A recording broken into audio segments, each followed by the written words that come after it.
with Hitman 2 Silent Assassin for what will probably be the finale, because I've been told that the last mission is kind of like a two-parter last mission, not unlike the first game. So expect a slightly longer episode this time. For that and a few reasons. I just want to start by saying I had a perfectly good one-liner about missiles queued up. Well, I wouldn't say perfectly good. It was going to be something like I was going to shoot him and say, I guess no one's going to missile you.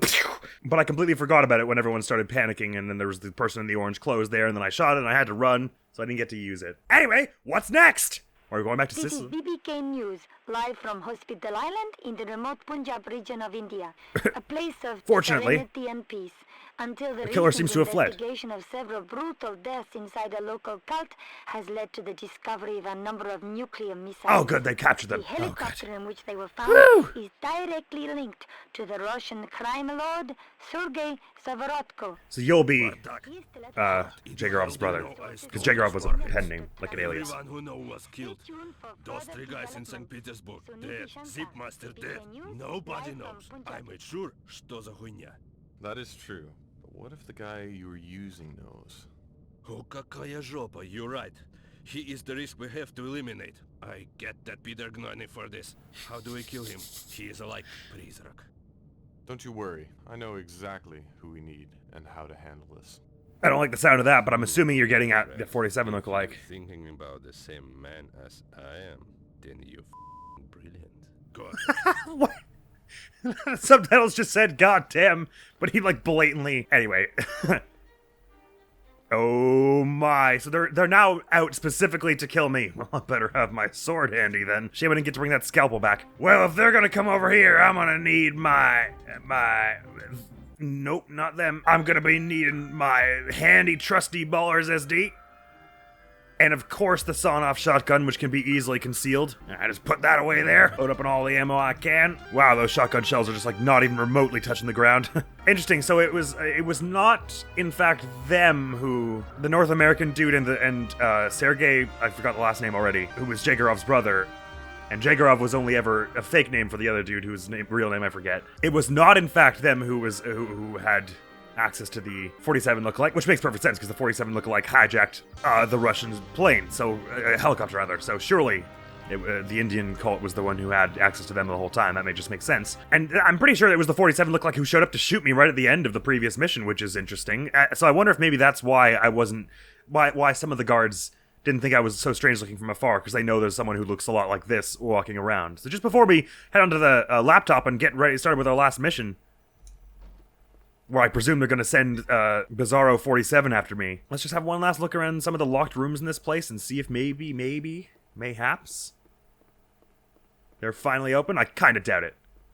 But it could well be that one of the missions is going to take place right here, because 47 presumably does not know that they're after him, so they're going to try and ambush us over here. Is kind of what makes the most sense to me. That is still very locked, so maybe that's part. Anyway, let's just get in there. Let's go to that laptop and see what's going on. I think Diana will queue us up and be like, hey, by the way, I've gotten reports that someone's sending an assassin after you. Or is she going to be like, oh my god, do you think they'll have contracted the other 47?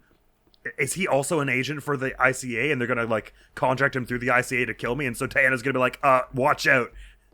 My company has put a hit on you. That would be completely whack if so. Oh, let's go get there and see it. It could well also be that it's not unlike I was supposing. They're going to be using Amelia to lure us out. So like maybe what they'll do is they'll set up like a fake hit for me to take out, where it's like they'll bring Amelia out into the open somewhere with like some disposable thug and be like, help ICA, this poor priest is gonna get killed. And then Diana's gonna be like, oh, 47, this one's for you. And then I'm gonna get there and then I'll be like, psych! It's actually our plot to kill you the whole time. Let's take one last look at this villa in Sicily, because 47, I got a bad feeling we're not going to be able to come back here after this game. Take that, technology! Hiya! Okay, sorry. Let's continue game, shall we? This is Diana. There's been an unexpected turn of events involving our recurring client, Sergei Zavorotko. It appears that he is right, of course. His name was all over the news. Arms got stolen by the Indian cult. The UN has reasons to believe that Sergei is dealing in vast amounts we knew of that nuclear already. And chemical arms. The UN has no mandate to handle such contingencies, but they still want to eliminate this world terrorist. Hence they contact this is you. Where we come into the picture. Right. It's very much against our principles Even though you to perform almost a hit wrecked on a them former in customer. Nuristan a few But weeks ago. considering the potential business from the UN, we're making an exception in this case. And since you already know Wait, the area, how about and you considering are he's our an top international performer in the terrorist? trade, we have chosen you to carry out this mission. I already Sergei know is the still area. occupying the same office in St. Petersburg where you carried out the first mission for us coming out from retirement. Oh no. He's very paranoid by now. Check your map, refresh your memory, and retrace your steps there. Upon Oh arrival boy. with the metro, you will find your equipment in locker 137 137 at the station. Your escape route is returning with the train. Once again. 47, I repeat. Take out our former client, Sergei Zavorotko, in his office on the second floor in the Zaitsev building on Pushkin Plaza. 10-4. Same place, same procedure. Good luck. Interesting. So I assume it won't be nearly that simple, but I'm ready for it. The TV report. Right, this is just to give us a picture of him, which is who's got like a mullet, handlebar mustache. Not handlebar, but like handlebars, not a handlebar mustache. Like a biker stash. Pretty distinctive looking dude. And here's another photograph of him. And once again, it seems to be all this. They're not lying. It is, in fact, the same kind of map. So it'd be hilarious if the same strat worked. I just walk across the street and dunk on him with a revolver. If he's been contracting us this whole time, he surely knows our modus operandi somewhat. And so I assume disguises will be pretty difficult to get working in this place. Oh, interesting. We're going back to St. Petersburg. So what's weirding me out is Dana was all like, wouldn't you know, he was the dude who got all those missiles. But she surely already knew that because he was the client when we were asked to go pick up a bunch of missiles. What I would have expected her to be surprised about. Oh no, well, I guess maybe she's just saying because 47 didn't know who Sergei was. She's just saying, by the way, that news report, that was the guy you were supposed to steal missiles for. But then they ended up going to the next guy that you killed, which was the cult leader. Interesting. Anyway, nevertheless, once again, our objectives are just kill him and leave. So let's see how this goes for us. I did not do this place very... I did it very unusually the first time we were here. So I wonder how things will go for us. So is it going to be like before, like where the guards are basically on the same routes and everything? Where it's just like restricted space up top? Hang on, let me have the streets. It's not reading as red restricted space as before, so maybe I'm allowed to just wander around up there. Let's have a look. This light's still broken, I see. I guess with an assassin around, no one's been like in a too big a hurry to go repair it. So last time I went through the sewers there, but it's almost looking like it won't be too guarded up top. But I guess if it's a dude who contracted us who knows, then his guards will be briefed on what I look like. So I'll be like shot dead immediately if I am seen by anyone, right? All that said, I don't see like it's not like the whole place is guarded to buggery and back. Why do I not have any weapons? It might be like before where I'm not supposed to have any weapons. Now, you're a type of guard we haven't seen before. I suppose you could be his. So I assume if I walk any close here, you're just going to immediately start shooting me. Is that right? Or are you a civilian? Oh, maybe you're a civilian, actually. I guess you don't look particularly armed. There's a car driving here. Curious. That's kind of rare, isn't it? Oh, no. In this map, it's not at all. Someone's pulling up there. Maybe they're just stopping to look at their phone. It's probably fine.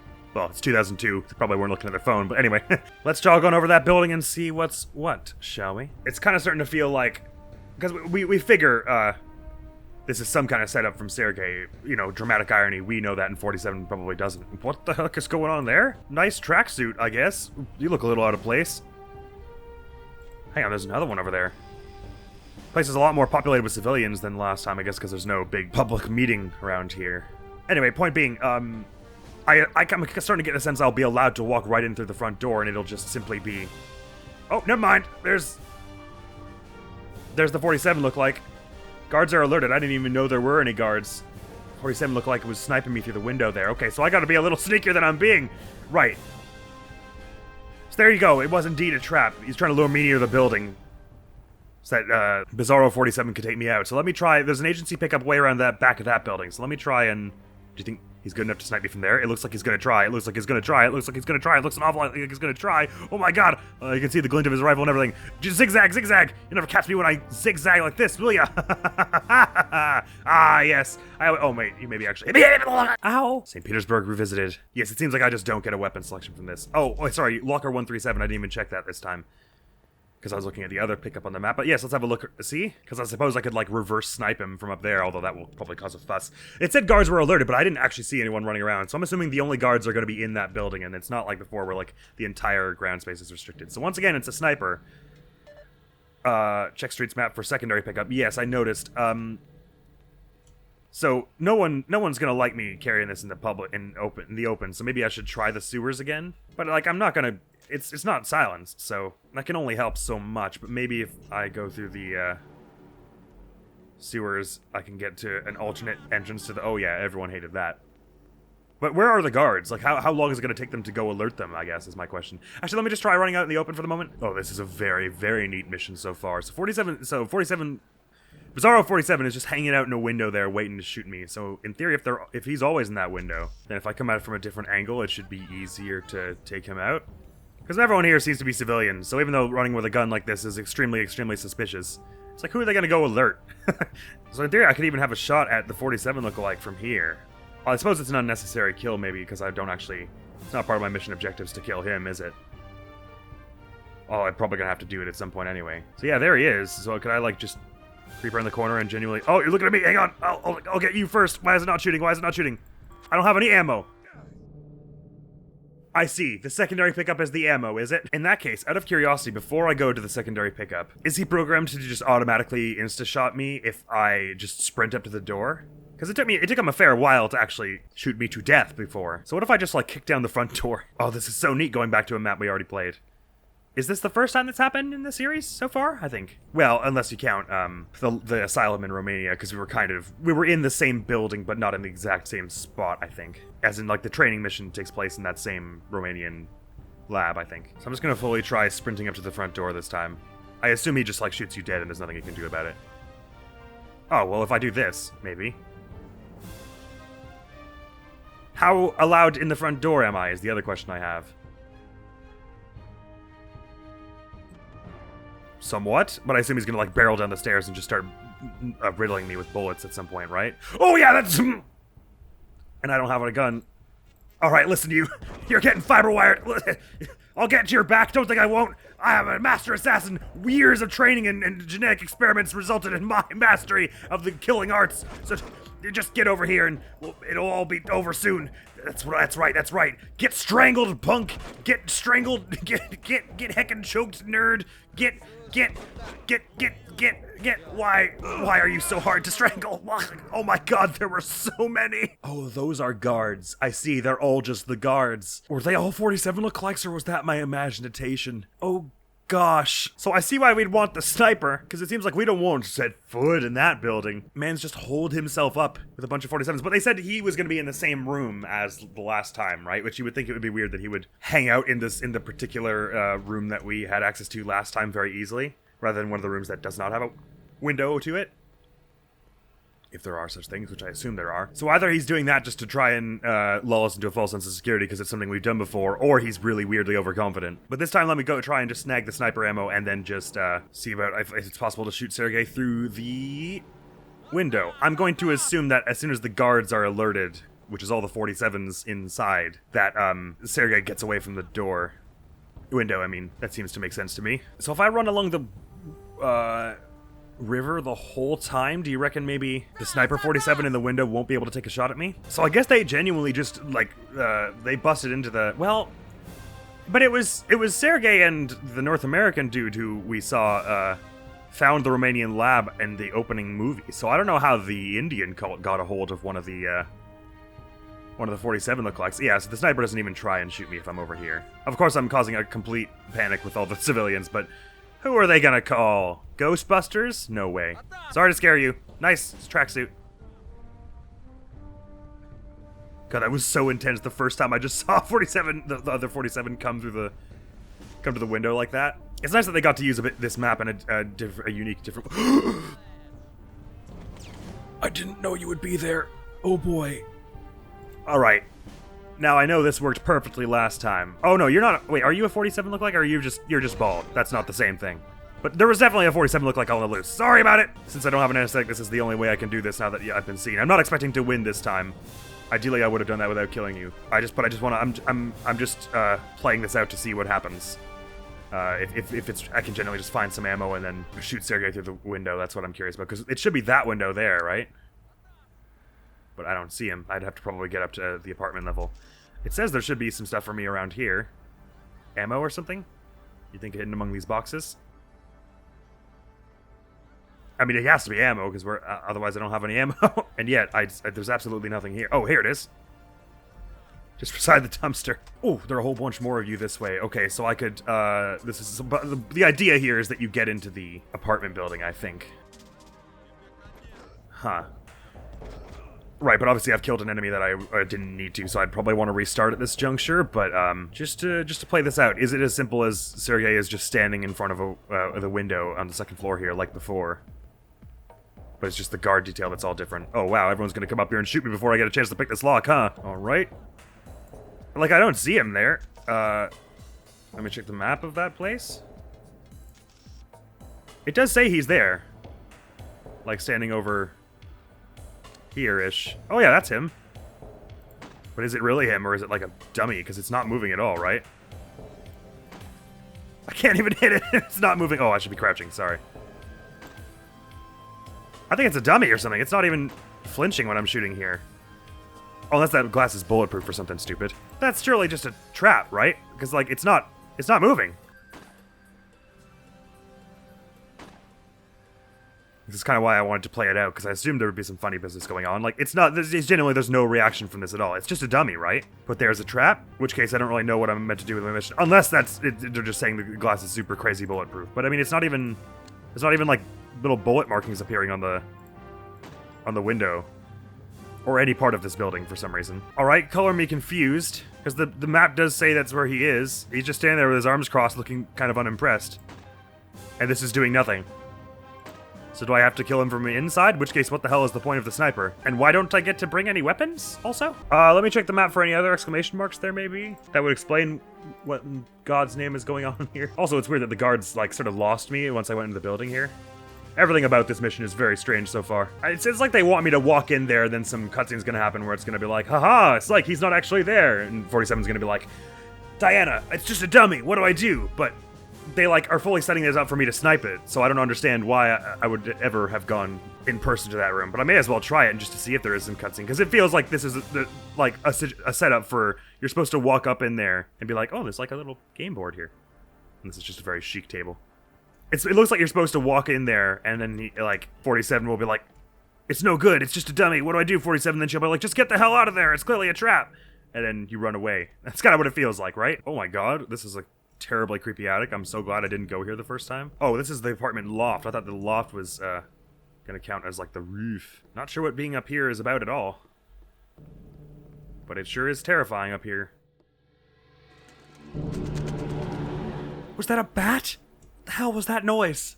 That's so creepy. Right? I guess let's just try and run into the building and charge up to the second floor and see if, like, some big cutscene plays. I don't understand how at all I'm gonna be able to do this stealthy in that case, though. I don't know if getting one of their outfits would help at all. But even if I could, I mean, even if that is an option, I don't see how it's gonna happen without my aesthetic and without an extraneous kill. So let me just hustle my ass to the meeting room here. Yeah, it's a dummy, right? Like, it's a cardboard cutout. So what do I... 47. How do I succeed the mission if he's not here? Or is he somewhere in this building, but just that isn't him? Because that kind of would make sense. Anyway, let's just charge around the building and see if he's maybe hiding in some other part of it. Oh, I'm probably gonna get shot to pieces when the security comes after me in a minute. I don't think they're all 47s. I think there was maybe just one of them. Oh, they're playing the scary music from the jacuzzi job again. It's painting have a secret entrance behind it. This goes back to the foyer. We don't want that. That's where all the guards are. Oh, there's 47. Excuse me. Pardon me. No, wait. Oh, I can't open this door. That would have been good information to know before I ran up to it. There's got to be something going on in that room. Unless I'm actually supposed to kill the 47 lookalike, and that's my main target. And, like, that just... At that point, 47 will be like, okay, well, clearly Sergei's not actually here. I can't believe the sniper didn't tear through that cardboard cutout. How the hell does that work? And how exactly does the intel team that can normally, like, track people's movement through walls accidentally track a cardboard cutout? I have so many questions about the logistics of how any of this happened the way it's happening. I suppose there are gonna be, like, guns and stuff elsewhere now that there are, like, different trucks and stuff around this mission. And something I don't know is, does the Pushkin building have a back entrance at all? I think it does, right? So I might be able to sneak in that way. Because I've never actually tried sneaking into the Pushkin building. And if I sneak in that... Oh, there are guards all around it. Maybe I try sneaking in the front again, then. Because in theory, if I get there without the 47 sniper seeing me through the window... It should be no problem to just walk up to the room. Oh! He can be in more than one room. Unless there are multiple. It's starting to seem like maybe your objective will be fulfilled once you take out the 47 lookalike here, and then Sergei comes after. Like in the next mission, maybe. Maybe that's what's going to happen here. I was really expecting when I got up there to the dummy that it was going to be like... some kind of little cutscene would play where 47 would be like, Diana, what do I do? And then it would be like, objectives changed. 47, kill the lookalike or something. But no, it just, you got up there and it was like, kill him, and then nothing happens. And so it's like, I don't know what I'm supposed to do next. Which incidentally is not unlike what happened in the first part of the Asylum mission last game, where it was like a trick objective where you were supposed to kill the dude, but then you were supposed to find the key and go to the lower part of the Asylum. Not that it doesn't say that anywhere. So when I killed him, I was just like, oh, I guess I just leave. So I was the same thing's kind of happening here, where it's like, kill Sergei, and Sergei's not here. So I'm like, I guess I just go. But I guess they want me to kill the 47 lookalike. Well, let me try sprinting up to the front door in a very obvious manner where he'll try to shoot me. But then once I get inside, I get up near his room and I start sneaking, and maybe I can just fiber wire him? Ah, so that's them in that room, and so people are already aware. I went the wrong way from where I meant to go. Now, last time he saw me and then I barged into the front door, he came out the front door. Oh, the security decided to come out the front door this time. How interesting and exciting for me! Okay, so now if I go sneaky, the guards won't come up here, and I can just simply... Oh, well, 47 was over there. I see. I don't see that any of the sewer exits would actually help, especially with this mission. I do like the setup of it, though. The most of the area is, like, civilian and kind of unguarded, and there are just a few guards sort of around here. It does really make it feel much more like a weird covert op. Yeah, because all the sewers just put me out somewhere right behind the sight lines that the buildings give me to the Pushkin building. Which, if I just walk on the street, I'm behind those sight lines anyway. So the sewers are not really of any use in this mission, I don't think. Except maybe for exfil, but I guess we'll see. I've got the sense this is not going to become a stealthy mission for me. I think this is going to become a mission where, since I don't have a... I don't know. Since all I've got is my fiber wire, I could get a sniper also to, like, well, I guess that might help, because then I can shoot the 47 lookalike through the window, and then I don't actually even have to go into the building. And if I'm right that the 47 lookalike is my objective, that should make things easier. But of course, that's gonna bring all the guards down on me. Although they probably aren't gonna go too far from the Pushkin building itself, right? So if I somehow manage to sneak up that far, grab the ammo, and sneak back to over here, and just shoot the Bizarro 47, like, through the window, and then from there, and, like, drop the gun and ditch, that might be, like, the cleanest way to do it. Ow. So when it says guards are alerted, one at least comes streaming out of the front door here, right? Yeah. I can't believe they didn't notice that. That's amazing. Ah, wait, was that 47? Yes, it was. Yes, I'm supposed to, I need to, hang on. Check this out. My gun now. Nope, it isn't. Wait, that door was open this time, huh? Alright, let me try sniping the 47 lookalike through the window, which is definitely going to take me a few tries to sneak that way. Well, I'm not going to sneak for the benefit of the civilians, but because they don't seem to actually alert these guards. Because why would they? These are like a bunch of creepy gangster dudes. But you have to wonder where the North American dude is in all this. Is he going to deliberately let Sergei take the fall for this somehow? Because as far as I know, 47 and Diana and all the other characters know nothing about him. And they only know about Sergei now because, well, Diana knew about him beforehand because he was the client, but 47 only learned about him because he showed up on the news, whereas the other guy has been pretty incognito through the whole thing, I'm pretty sure. Sorry to scare you, bus full of people. But I need this ammo, so I have to run through here. You see my hands are tied. Oh, unless... It maybe makes more sense to go get the ammo first without the gun in hand, because then I'm not causing as much of a stir with the civilians and everything.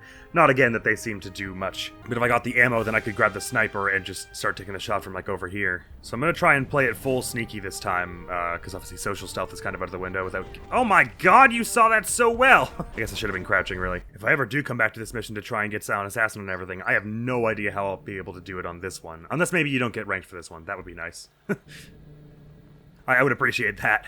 It kind of feels like there should be some disguise that would help me blend in a little more, like a civilian disguise somewhere, but I I obviously can't anesthetize anyone, and I'm not going to just kill a civilian. I'm hesitant to even kill one of the guards if I don't have to. It's kind of my preference to avoid that in this game so far. Like, can this really gently moving car run me over? Dead? Yes, it can. Anyway, as is obvious and as I've said, I prefer to avoid extraneous kills where possible. So this mission is going to be quite a difficult one to do. Oh, it's going to be quite... Well, it's quite unusual anyway. What I'm getting at is I'd be hesitant even to steal an outfit from the guards, but the civilians is absolutely a no-go, and without having an aesthetic at hand at all, because I believe I've checked all the exclamation marks now, is that right? And so unless something is just hidden somewhere where there isn't an exclamation mark and I have to run around this map for like 6 hours looking for it, it seems like stealth is the way, not social stealth. So it goes. So I've never been to this far corner of this map. Now that I think about it. Oh, I never realized just how low-res the textures on the buildings across the way were. It's still convincing enough. Particularly for 2002. Especially as your resolution would have been like 600p. It wouldn't look all that different, I guess. Ditto for the 2D background. Nevertheless, sorry. Just taking the time to admire it while I'm jogging across the river. So I don't know. I guess maybe going this way is better. Might be a little more sneaky than going right up that way. Guess we're about to find out. This car's just like, I didn't know this barricade was going to be here. This is really inconvenient. Oh yeah, probably this is easier, because, like, the guard over here walks back and forth. I thought this one was a 47 look like at first as well, because they're also bold and sort of broad-shouldered and wearing a black suit, but oh, they've got a stash. So you walk back and forth around this whole area. Eventually, you end up far enough away that I could probably duck to that dumpster and it wouldn't be an issue. Oh boy, you're going to turn around and see me immediately. So if I hang around till you walk back, although if you're all the way over there... Oh no, you go back pretty quick. I was thinking maybe if you're going to hang around there for long enough, going through the other route might not be a bad move, but I think this is the way. And I don't actually even have to get as far as those other two guards. I just have to get as far as those dumpsters there, which is where my ammo is. Will they hear me run from here? I don't think so. Those other guards might see me from here, though. Oh, you can't see me from there? Oh, perfect. Oh, that's going to make it a lot easier to get the ammo then. Neat. And maybe while you're over there, I can run past over here to get back. I'm thinking maybe that works. Neat, cool. All right, so I got the ammo without too much hassle. So let me just go back to the sewer and try and back to the subway, try and grab my gun. I could have done with that with the gun, and it probably wouldn't have made much difference. I think they're seeing me because they know what 47 looks like and not because I had a gun. So, since the gun is not suppressed, I imagine it's going to get pretty unstealthy once I actually try taking a shot at Bizarro 47, but I don't know that for a fact.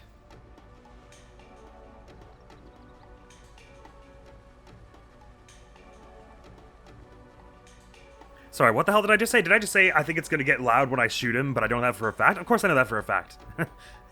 It's an unsilenced gun. It's going to be just crazy loud. Sorry, I was just talking out of thin air at that point, I'm afraid. I was totally spacing out, thinking about things and stuff. But in theory, I'm pretty stealthy so far. I'm not certain if running into a civilian noticing me with a gun counts as a close encounter. If so, my stealth is about to go pretty down the toilet. But in theory, because what I'm thinking is if I were trying to do this real stealthy, which again, I'm not especially concerned about this first time through, but just future-proofing myself for if I ever try to do the silent assassin. I could sneak out of the sewer here with the gun, and as long as no one saw me on the metro, I got over here, snipe shot, and then drop it and go back. That's pretty decent stealth. But again, I'm still being rather assumptive that killing the 47 look-alike is the main objective. But nevertheless, let's try that. Let's sneak through the sewer like we did in the first time we were here. I don't know how to get the gun past these bunch, though. Maybe I guess I just start going up the stairs here.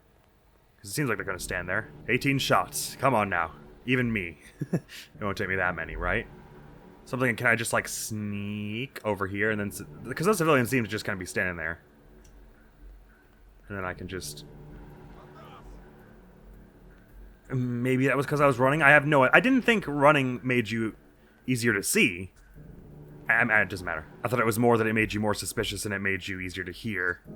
But anyway, I guess I don't know. They could very well have guards in the sewers down here, so I might be able to run into one and that'll be a problem, but I'm going to assume not. They haven't yet in this game. And again, those guards, those civilians I doubt are actually headed in the direction of the guards, because why would they run to this random building to alert these random guards? So it's this one we want, is it? Wait, which one is it again? No, it's the first one on the right here. That one. What was that? Oh, right, no, you hear guards through through the floor in this place, which freaks me out. But I don't think it's indicative of a problem. Sorry, rats. Sorry to scare you running around here. I know this is kind of your turf and all. So we know that Bizarro 47 comes to like a window on the side, right? Like one of those windows there, because that's the building, isn't it?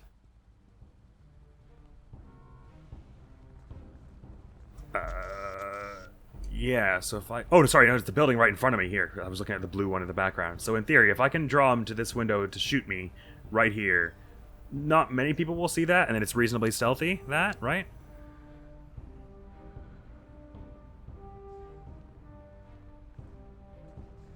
Well, this civilian's gonna come over here and see, because 47 look like he's taking his sweet time. Or is he just not gonna show up now that I have a gun? Is it like that? Or do I have to get closer? Oh, there he is. Oh my god, I was looking at the civilian and not him. Well, this is about to suck for me. I'm definitely gonna get shot before I get a chance to hit him. That's his shoulder, I can see it. Bang! How did I miss that? Bang? I'm sorry, are you a cardboard cutout too? Why don't you die? What is with you? What the shit? Are you kidding me? He just doesn't get shot? What? What kind of health bar does he have? It's not even like I'm seeing a blood splash or anything. He just doesn't really care. And he's also suddenly decided he's not interested in killing me either. Is that window like closed or something? No, because he just shot me with it, right? So what is happening? Oi! You! Jerk off! Why, what is with you? Oh, come on now, I'm much more handsome than that. With my rugged... Okay, so he's just invincible. So... Okay, so, So in that case, it probably is like the, previous mission where the objective is to get into some kind of secret base or something. Because it's not killing Sergei, because he's just a cardboard cutout, who 47 didn't react to. It's not killing the Bizarro 47 because he's invincible. He's a magical girl. Kyubey came down and gave him a wish. And instead of wishing for all the witches to be gone or whatever, he was like, I want to be invincible to bullets. And now he has to hunt witches forever. So anyway, what that ultimately means is my objective is something other than shoot someone, in which case you'd wonder why they make us get the gun. So I'm going to assume there's some kind of secret hideout in... Well, I mean, maybe it's not that he's invincible. Maybe it's just that he's invincible to bullets and you can actually melee him somehow. No, that would be such blatantly weird and stupid design that they wouldn't have made it blast playtesting if he was just kind of sometimes invincible. Right? So surely there's actually something you can... There's some way. Sorry, what I mean is there's something else you can do that does not involve killing him. Oh, hey! But while I'm here, I may as well give it a try. But that would explain why my fiber wire wasn't working on you before. Like, maybe you are just genuinely invincible. Oh, wait, I got you, I guess. 47, this is done. Still doesn't say kill Sergei. It still says kill Sergei, though, so I guess that wasn't it. Unless I had to wait for him to actually... So he can die. I don't understand what's happening. If you don't want me to snipe him, what's the sniper for? Well, hang on. Let me just hear it out for a minute, and, even though I'm gonna kill a civilian, or, you know, an enemy, which I don't... a non-target enemy, which I don't want to do. Let me kill a guard and see if that gets me... if their disguise helps. A magazine under your arm or something? Oh no, it's just your jacket's very fancy pocket. Who the hell is the guard who normally stands here? Are they just gone from existence? What the hell happened to them? And why can't I get through this gap? Please, 47! Wait, has something horrible happened to all the guards, or is this one particular one just gone from the world? Oh, okay, you went around the corner. I didn't realize that was part of your route. So does your route randomly pick at the start of the mission whether you go around that corner or whether you go to the dumpster, or do you just intermittently go between the two? Oh, you actually stand at that spot longer than you stood at the dumpsters those one time, so... Sneaking up on you there is maybe a possibility? See, like, I want to try and strangle you now, but if you pull out your gun and fire and someone hears that, then I guess... I won't be able to get I won't get a good understanding of if the disguise works at all anyway, so I don't think I'll be able to get you around that corner. You looked like you went too far around. Maybe if I tail you the second you start walking towards that corner, I'll have a chance. Oh, you come back over here at some point. Ooh, neat. That's what I thought, but I didn't see it happen, and I got very confused. You unfortunately don't have a very casual walk, so it's going to be hard to sneak up on you. And maybe that's what the truck is for.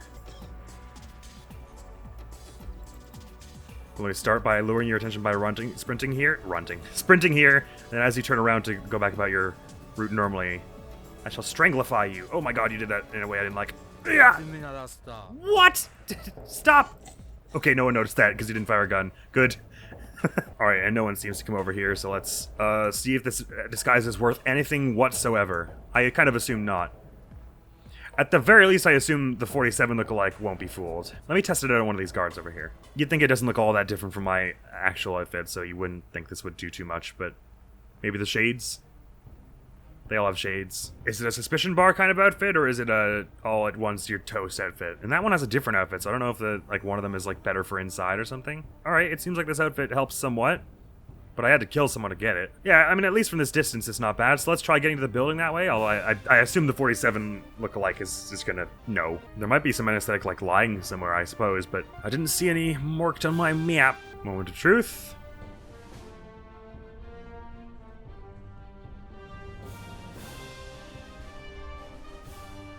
Yeah, figures. I suppose, are there some angles you can approach the building from where he does not have a shot on you? Oh yeah, if I had gone through the apartment building, he doesn't look here, right? So I could have walked up here without the 47 lookalike seeing me, and then just walked through the front door, and no one would have known. But since he's already shot me, I assume the guards will not be so fooled by me now, right? Of course, that is if he doesn't come and blast me first.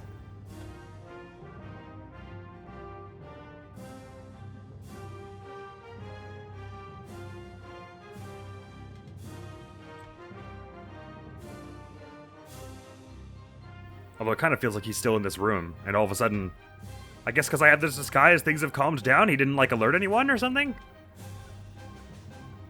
He's just standing there. Cough, cough. So I guess I could just sneak up and wreck him, but, like, that's really weird if so, because he did fully see me and shot me. It hurts. It still hurts. I feel the pain. Oh, come on. Just do it. Right, so I got you. Objective status changed. 47, this is Diana. There's been an unexpected... It just says objective cancelled. Oh, okay.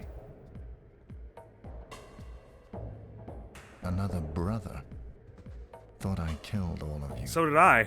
But I wonder who's behind this. Trying to kill me with a lesser hitman.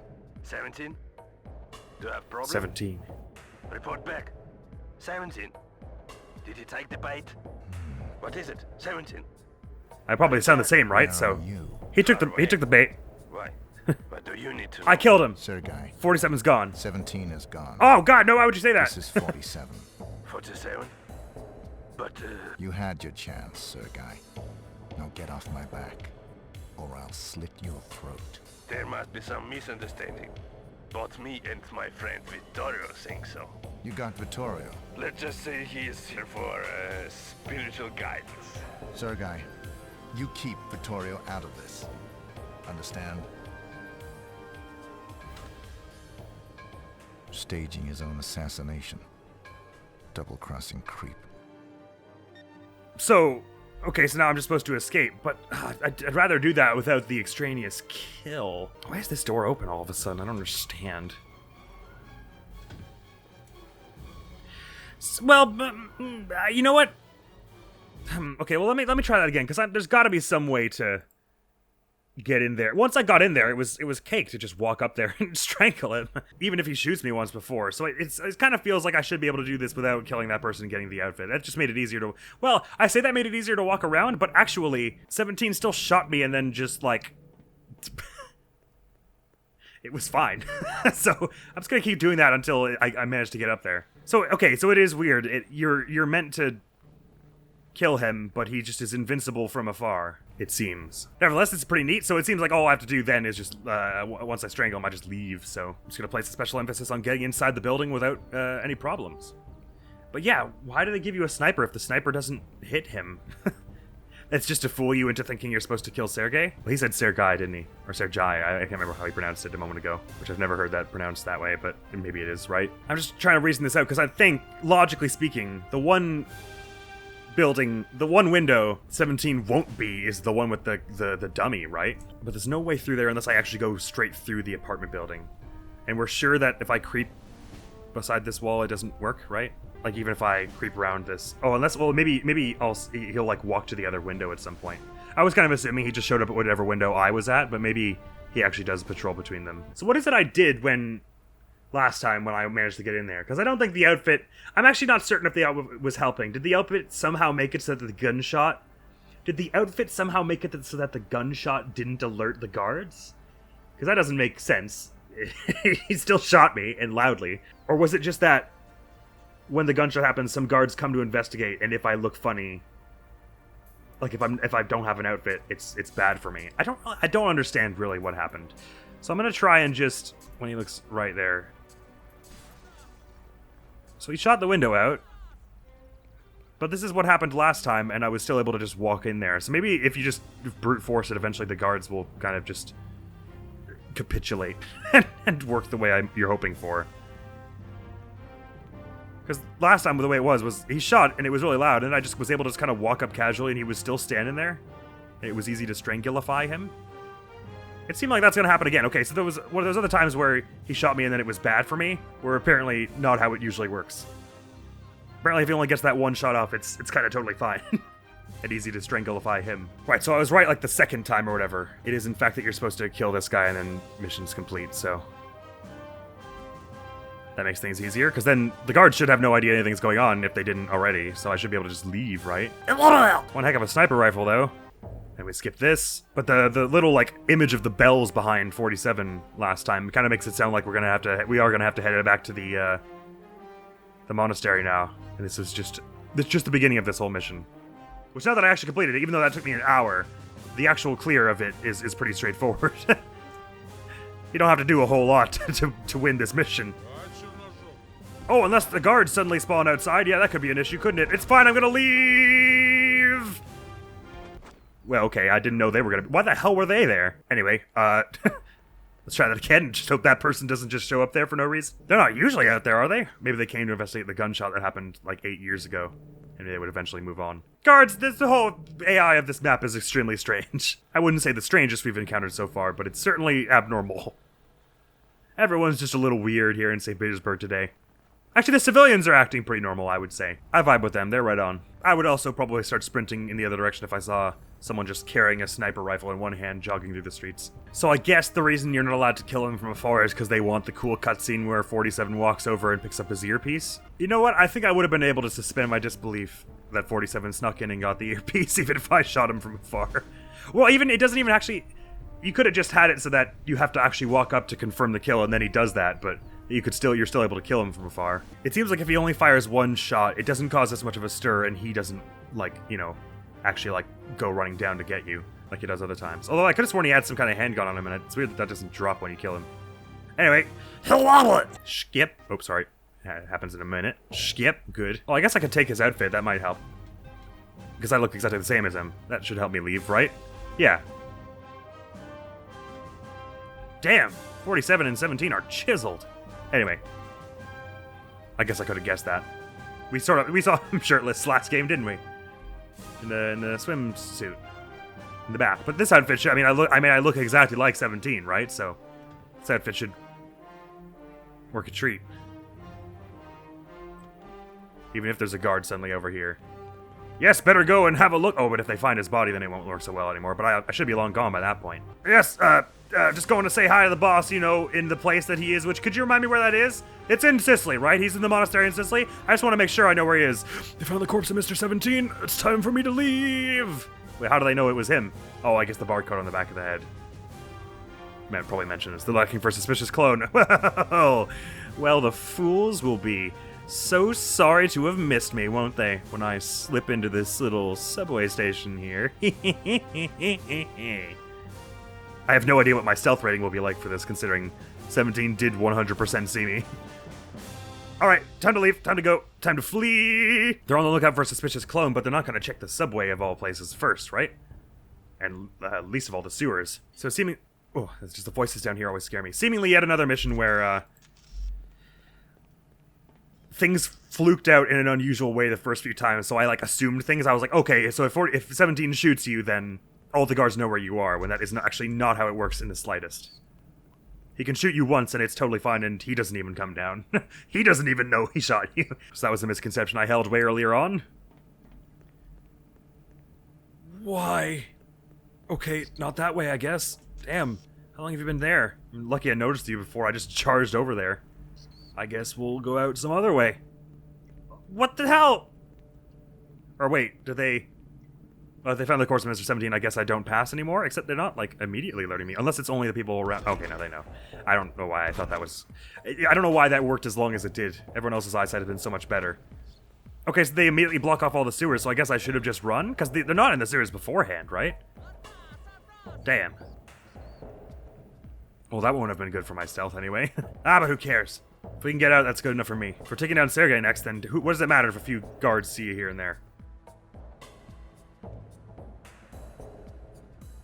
Oh my god, don't say that the overground route is, like, not guarded at all. I'll feel like such a moron then. Oh, it's pretty guarded! Never mind. Their eyesight sucks for some reason. They don't see me from as afar like most guards in the game do. I guess I could hide the body better, but, like, they had no reason to go check up there, right? So it's kind of like they just magically decided to know where he was, I suppose. I don't know why I'm trying to sneak in this one when there's no one guarding this one. Oh, that guard turns around. Oh, it's really good that I didn't try and go over there then. Down here we go. Oh, this one's boarded up. I see. So the only way in is through there, or if I... Well, no. Wait, hold on. Oh, don't tell me they were only guarding the... Hang on, were they actually guarding the... Yeah, no, they were guarding this one, surely, right? Yeah, there's no way I was getting over there, so I do actually have to sneak down into here. So I guess I start from over here and then just, like, wait for them to both be facing away and just sneak walk? Well, I start with a normal walk.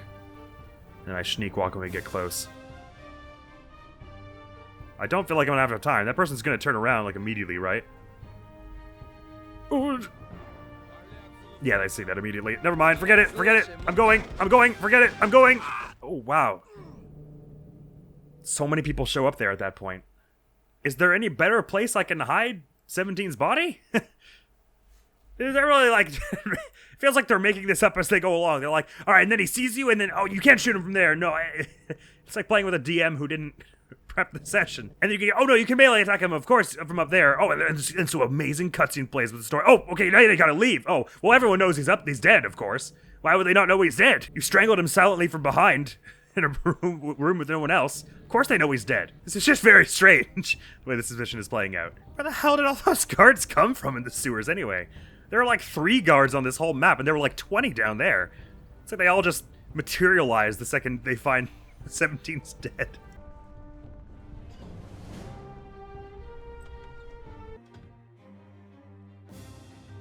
Oh, he noticed that. Hang on, let me just verify. There are no guards here at first, right? They all materialized once they found 17 dead? Yeah, there's no one here. Okay, right. It might still be a better option to leave via the sewer, I guess. Well, first and foremost, the thing to try to see is it possible to hide his body? Because if so, then the whole thing, I can just use the disguise and it's fine. But considering how many guards they had paired to come to places and make sightlines, it seems like they're intending for his body to become found rather quickly. But I will do my best to hide it.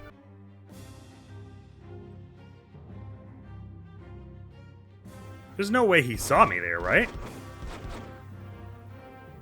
Like, peripheral vision be damned. I was, like, behind a wall.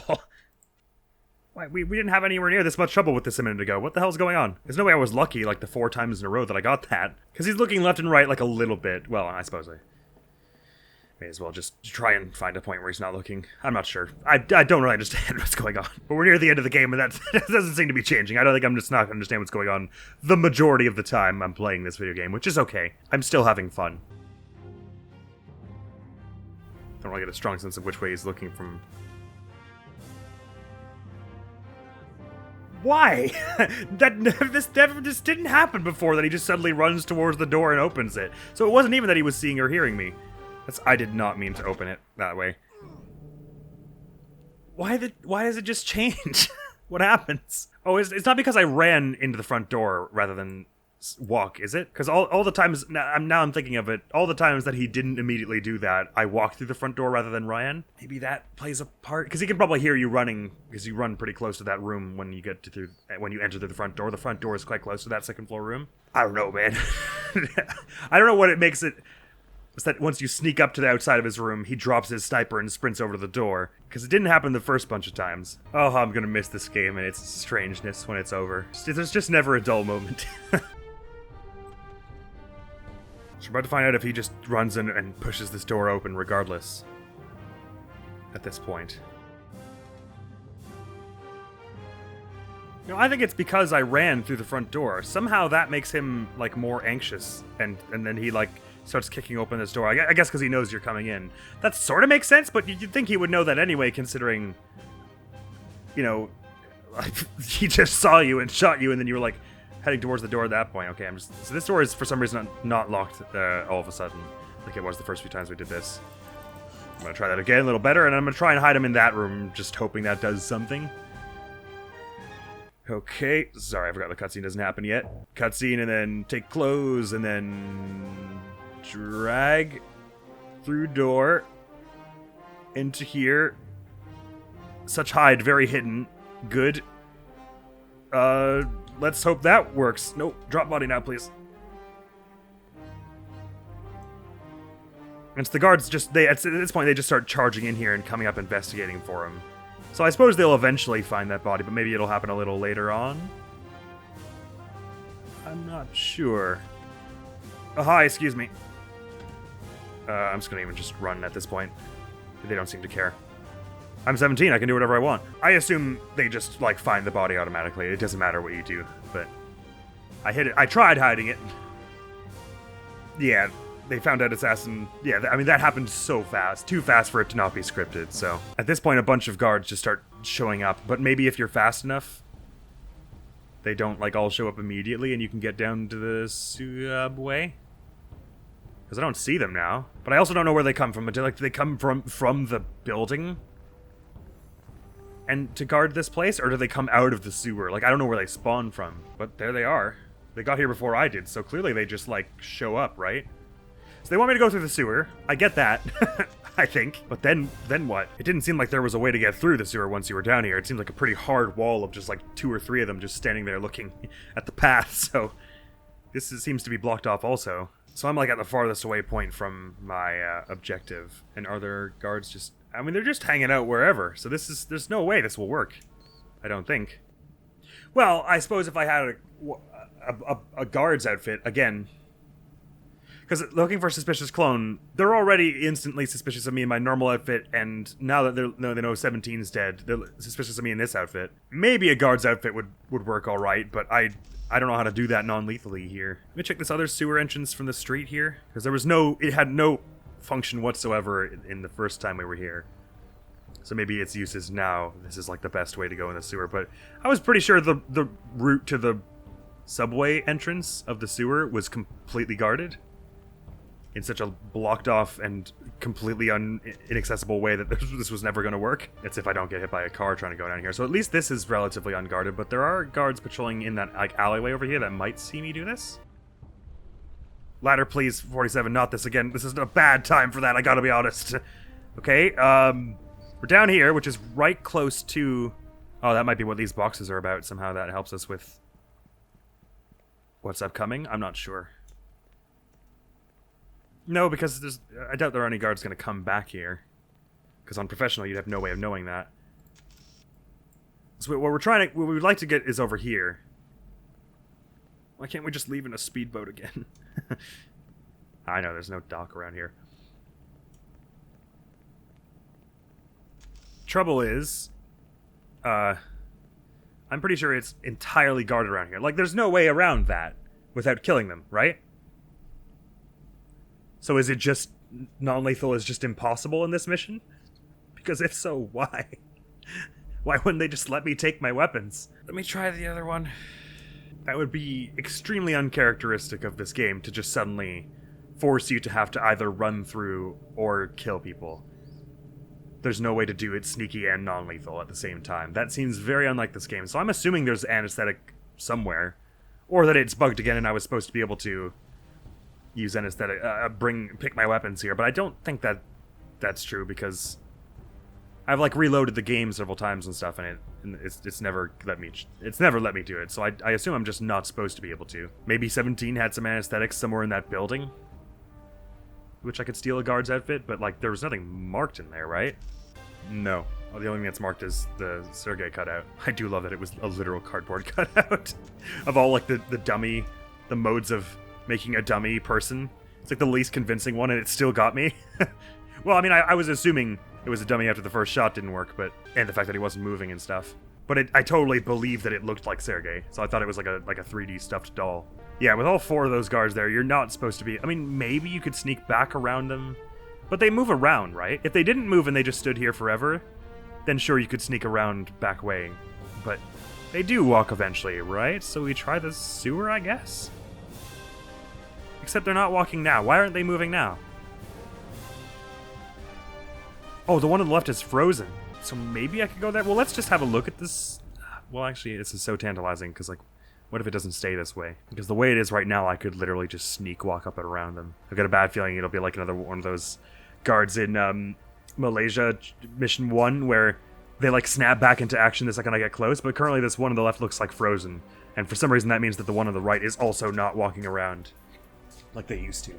So I should be able to just creep walk around them. I don't know how guarded it is once we're in there, so like maybe this is definitely not the route you're supposed to take, but this kind of feels like it's about to work. Sneaky, sneaky, going to the metro. Sneaky, sneaky, nobody knows anything because I'm sneaky, sneaky, going to the subway. Sneaky, sneaky. What happened? Oh, a guard came around the corner and saw me, I guess. What? Was I supposed to know that was about to happen? 47, this is Diana. So I guess I try that last subway entrance? Which is what I was going to do before I found that that guard was unmoving. I think... Actually, those guards came around the corner after I was seen, right? So clearly if you walk in that way, you just auto get seen? Well, I say clearly. It's not... Nothing's clearly. It seems to me as though you get auto seen if you get this far at that point, right? Because I don't think those guards were even around the corner. Maybe they were. But I obviously wasn't looking that way, but... Anyway, let's try that sewer next. Even if it also, like, forces me to be seen, it might be possible to just... sprint. Like, it might be easier to sprint past them with that exit. Although, there's a lockpick you have to do in the middle there, which is a little upsetting.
Not see me this time?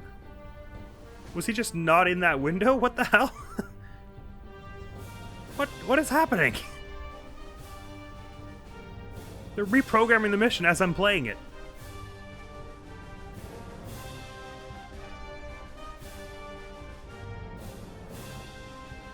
Well, if there's not even a gunshot fired, then the guards should have no reason to come looking for him, right? Unless that's... I actually am not 100% sure if that's...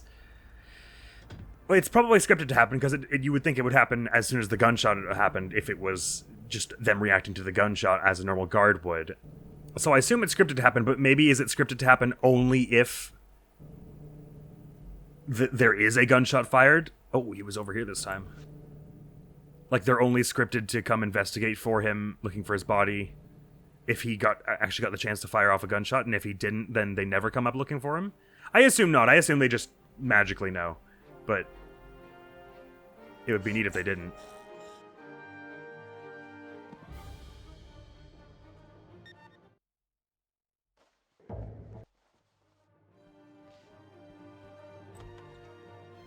Wrong way.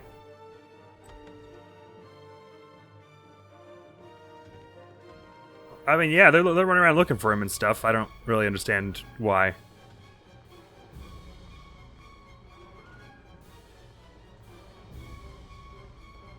I guess it's just scripted to happen. That's real weird. Oh, well, to be fair, 47 did just threaten the hell out of Sergei, so maybe, like... maybe he's now contacted all the guards. Except, they're not giving me they found his body just yet. Oh, no, there it is, okay. So I'm pretty sure the second that happens, a bunch of guards come sprinting up out of the subway and are now guarding it. If they're not even... maybe they're even spawned the exact moment that, you kill 17, I'm not sure. But they're there now, alright. Okay.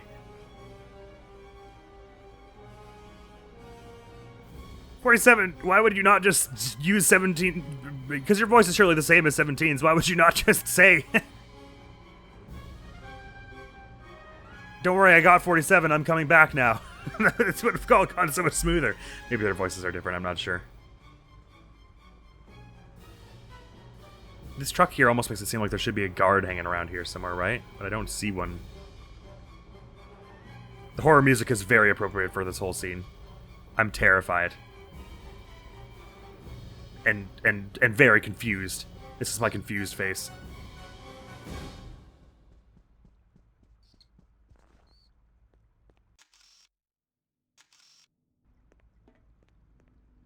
So right across the way basically is where we're trying to head, but we are pretty confident that there are just guards everywhere here, and there's no way we're getting through there. Right? Well, you're not exactly looking the right way. Wait, is this like way less guarded than it was last time we were here? I'm not sure why, if so. Let me just come back along this wall. If they are expecting me to sneak past this guard, I don't know how I'm supposed to, like, know where they're looking before I creep into their eyesight. Even if they do see me, I'm just going to try and book it, though.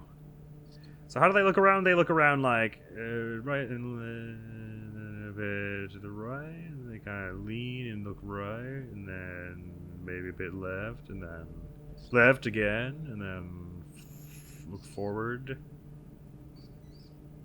I don't feel like this is going to work. It hasn't expressly failed to work so far. Is there anyone else over here, by the way?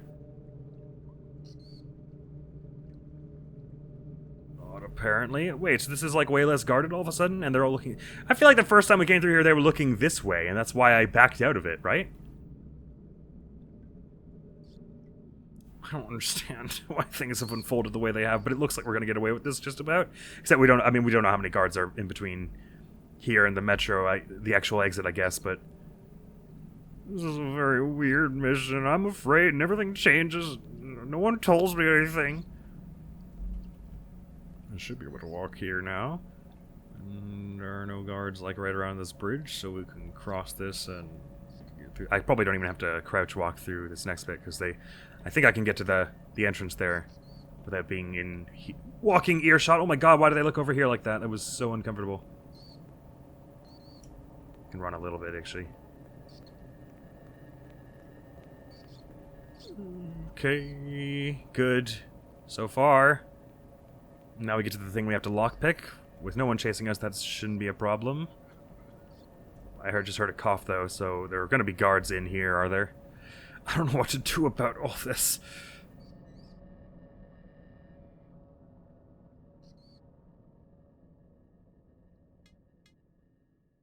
I don't see a guard. I guess it could be like before where they like walk in and out here, but since these guards only just showed up, I would have never had a chance to study their routes before now, so there's no way I would be able to know. I sure hope that cough is just from a civilian. I kind of doubt it is.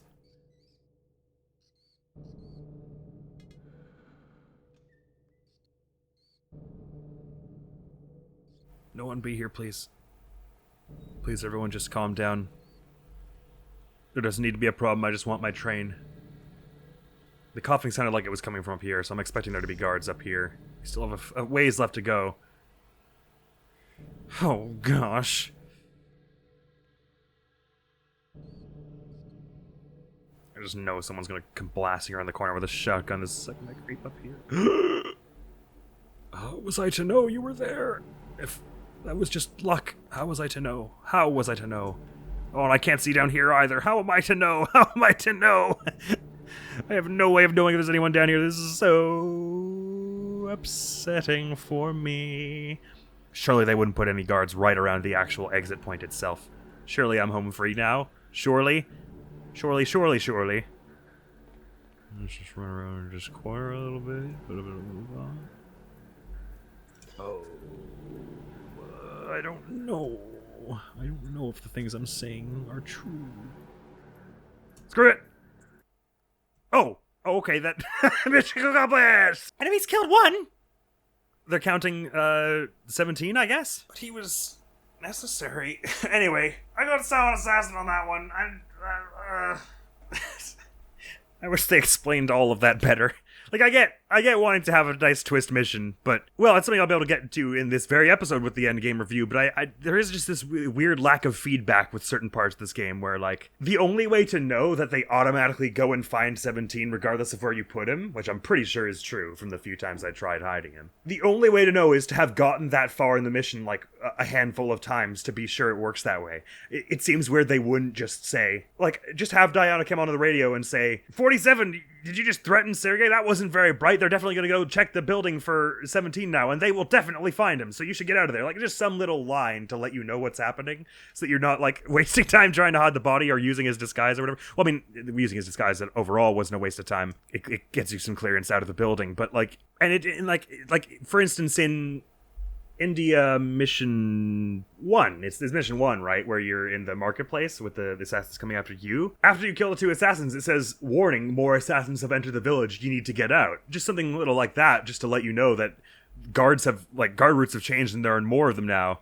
Would have been something. Anyway, that wasn't one of my more favorite missions in the game, but I don't think it was terrible or anything like that. I like the concept of like a fake out mission where you think you're going there to snipe him, but you actually have to sneak in and kill the 17 in a different way. I don't really see why I wasn't allowed any of my gear for that.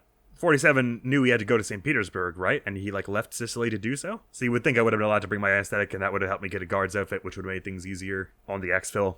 Anyway, I think we're headed to the last mission. Redemption at Gontrano. That's our monastery, all right. So I was right. It is in fact where the final mission is taking place. Well, I didn't guess that specifically, but I guessed that one of the missions. There you go! They've got him!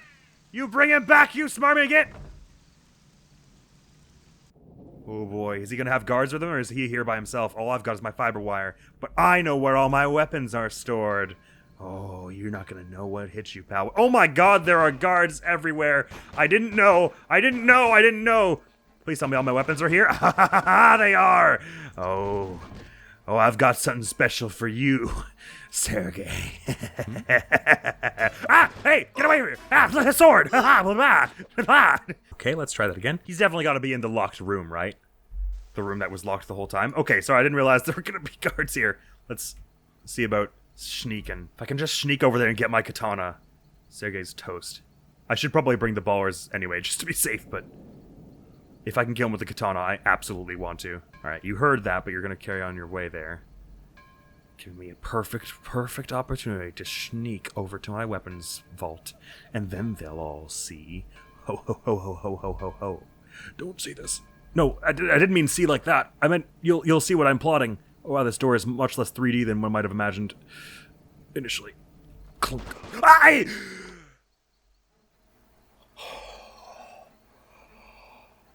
did not know there would be someone out here. Oh, that scared me so bad. I thought there was no one out here. That is an amazing, amazing thumbnail for this mission, by the way. Holy crap. Oh, okay, they saw that. I thought their vision isn't as good as some of the guards, but it's not nothing.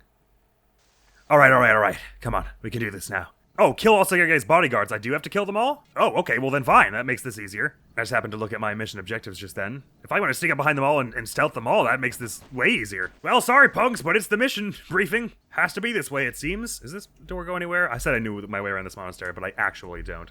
It was a complete lie. All right. Starting with all my fiber wire, but I've got my whole munitions depot back where it is. So it occurs to me that shots fired probably does not increase as you fiber wire people, so I don't know if you do get ranked on this mission, but if you wanted to keep it low, you could stealth kill everyone, I suppose. So you're walking over here. I knew you split up at some point for this. I guess having your outfit wouldn't hurt either. How far over here do you come, and am I even remotely hidden by doing this? Yes, I am. No, I'm not. You kidnap my priest, see what happens. He was a kind old man. Just loved farming his tomatoes and relaxing around the monastery. How could you do this to someone so innocent and nice? I won't forgive you for this. You must all die. It's the mission briefing. That's what they said! You have a most casual walk for someone who's just annoyed one of the most dangerous men in the world right now. I'm gonna strangle you so good! I mean, no, not in like a sensual way. It's gonna be a very murdery way. Ah! Why would you turn around then? You're so mean! Wait, no alert yet. You haven't fired a gunshot. Ah, okay, there it goes. You listen, when I get over there and don't get seen, you're so dead. You're so toast. I'll get you. Me when I get you. And it's a picture of a cat with an angry face. You're about to get godded. You don't even know how screwed you are when I get right up there and... Damn it. I already like this a lot more as a final encounter than the previous games, where you had to, like, just openly shoot a bunch of Hitman clones. I think Sergei's a little obsessed with me. All of his guards look like a little like me and everything. Okay, you saw that. So maybe at that point I should just sneak through the door, and maybe that will be better. And I can go start thinking about how to deal with the guard at the outside of this next door. This mission I understand not give you any weapons for, because it's very cool that you have to actually make it to your weapons shed and like get them all. That's so fun, and I get to take my pick then. So I'm gonna bring Sergei down with the katana. I probably shouldn't bring Sergei down with the katana. I probably it's better to just silence gun him when I get the chance. Ah, okay, so you're actually like walking there at that point. Oh no, not delete save games. That's not what I want. Fortunately, it's not a huge monastery, so there can't be too many of them here. Lucky we're not invading Garrick Mach. Oh, we saw that. I love the doves behind him in the doorway. That's so cool. I wonder who's ringing the bell and for what at this point. All right, you're right there. So I'm gonna wait for you to be like a little more like there and block myself behind the door here. You presumably... Oh, you stop right there, do you? That's a little inconvenient.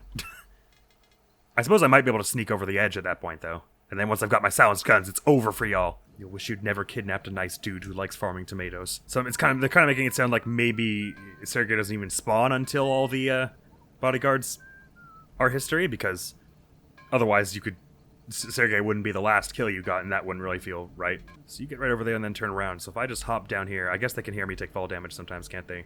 Well, you turned around earlier than I thought you did. I'm going to assume my disguise does not work here, but I probably will try it anyway. Sorry, my disguise, as in getting a disguise from them. Oh, they saw my elbow? Damn it. Oh man, I figured we'd have to have some kind of mission here, considering the way it's designed and all. And this is so not... This is exactly what I was hoping for. This is like the exact opposite of a disappointment. This is precisely what I'd hoped it would be like. Sneaking back in under the cover of rain. So you look left and right while you're walking, so I guess you'd see this. I'm just standing here in the doorway, right? Oh, or maybe not. Yeah, maybe you will. Okay, so maybe the thing to do is hide behind it and keep opening the door and then sneak on the back here. Yeah, that's probably a way to start. Just hang on, just let me get a gun first. T, it's not fair.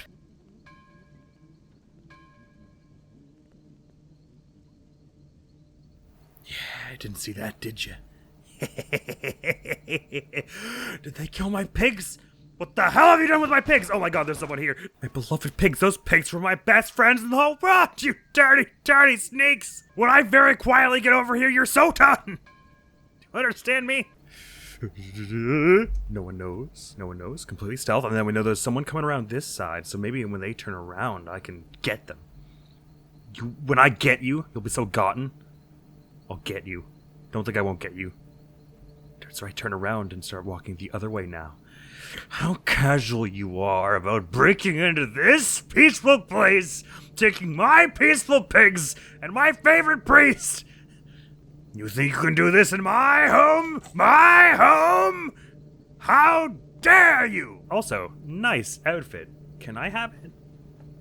Out of curiosity, does this outfit help me at all? I'm gonna guess the answer is no. But just it would be nice to know that now. Oh, no! Does not help. Who is that? It's just another guard. Okay. No, yeah, they know immediately. It's good to know it's not worth bothering, but I might be able to sneak over to the weapons shed anyway. With the way I orchestrated that just then. My little sneaky word of sneaking this far and then ducking around really quickly around the corner once we get far enough over here. Like here, and then we go like... And then no one notices anything. It's fine. And then we pull the fiber wire out. It is like Ocarina of Time. We climb down the vines. It's just like that. And then we wait for you to turn around, prepping this as we do so. Wow, come on! It didn't take nearly that long to turn around last time. You think the rain would sort of mask my footsteps somewhat, but it's pretty quiet rain as it happens, actually. You can barely hear it. Light up for you! So I know there's someone in that in those ruins there. You can see them looking with a sniper as we speak. So it might be that they're probably looking at the entrance to the shed, aren't they? That's kind of exactly what it looks like. Oh, and they decided to notice me now too. Okay, you know what? Well then, fine. Screw it. You don't get the mercy of a stealthy death. You get the... Well, okay, maybe you do. Out of curiosity, if I sprint, can I make it there and without dying? Just grab my katana and my shotgun and become a shotgun shogun. I mean, not like amazingly well, but it probably would work. All right, now, think this is funny, do you? This is all a joke to you, is it? Well, how much of a joke will it be when I hit you with my sword? Hiya! You have to get in here for me to hit you with the sword. Hiya! How are you alive? It's the shotgun you want then, is it? Is it? Is that how you want this to go? Cause I can play and dance real dirty like that if I've already lost half my health. I can do it that way if you... If that's the way you want this to go, then so be it. Be my guest, partner. Come on in here. See what happens. Bang! Bang! That'll teach you. To ruin the peace of this good place, I picked up a wrong gun by mistake. Oh my god, you're so resilient to bullets. Wait, where'd my shotgun go? Oh, it's here. You, is this what you think? This what you think you want? Come in here. I invite you. Disturb the peace of this place one moment longer. I dare you. I double dog dare you. I triple cat dare you. I quadruple puma dare you. Wait, please. Oh my god. You're horrible. Bang. Bang. Please shoot the gun, 47. Oh, bang. There we go. That's right. Who wants it next, huh? More bodyguards. It still says we have to kill the bodyguards. That won't be all of them. Is this what you want? Is this how you want to remember your last moments on this earth? With me spitting all over the screen, threateningly? Well, then you are gonna get the sword after all. I'm gonna put it in my other hand while I hit you with a shotgun. That's what I'm gonna do. That's right. I'm full-on one-handing Terminatoring it. That's right. The music is actually chilling out somewhat. Are they... Did they forget I'm here? Guys! 47's here. He's got a shotgun and a katana. Don't you want to come investigate and or shoot him? Maybe that was everyone outside. I didn't see that person up there, if I'm completely honest. Alright, that was fun, but playing it actually kind of stealthy for a minute here. Let me try and that. Oh, hang on, sorry, how many exits are there from this? Oh, you can get inside from... Well, actually, hang on, can you, or is it locked? I assume he would have locked it behind him. Oh no, you can just go in the front here. I mean, there's someone standing there, so I guess actually you can't. Wait, hang on. Are they always standing there? Do they leave is what I mean to ask. I think the answer is going to be no. They don't look like they have any intention of leaving.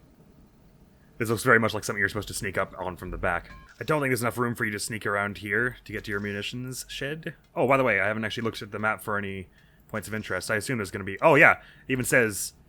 Oh, so this is... He's like right at like the pew, is he? Like at the altar? So he won't actually be up in that hidden room like I thought? I don't mind going guns a-blazing and making it really cool at the end here, but I mean, you do die really quickly in this game if you try that, is the thing. So going through that door is no-go, and going through the door at the side here... I didn't seem to be able to find a stealthy way... Well, actually, let me try from that point where I got to take down the first guard and see if I can go stealthy from then, somehow. As far as I could tell, anywhere you walked would take you in the sniper's vision, but maybe that's not right. That seems to work pretty consistently, that part of that. If I hang around here too long, though, the sniper over there sees me. Oh, they've already seen me, have they? Well, my alert bar isn't going up, but they look like they've seen me, right? Or do they just look back and forth? They maybe thought they saw me? I'm not really sure. Yeah, that one just sort of like peeling around the corner to shoot me. So clearly the sniper saw that. Hang on, so maybe there's a slightly more lungy kind of maneuver I can pull to grab that guard. That does not involve taking me to the path of the sniper so quickly.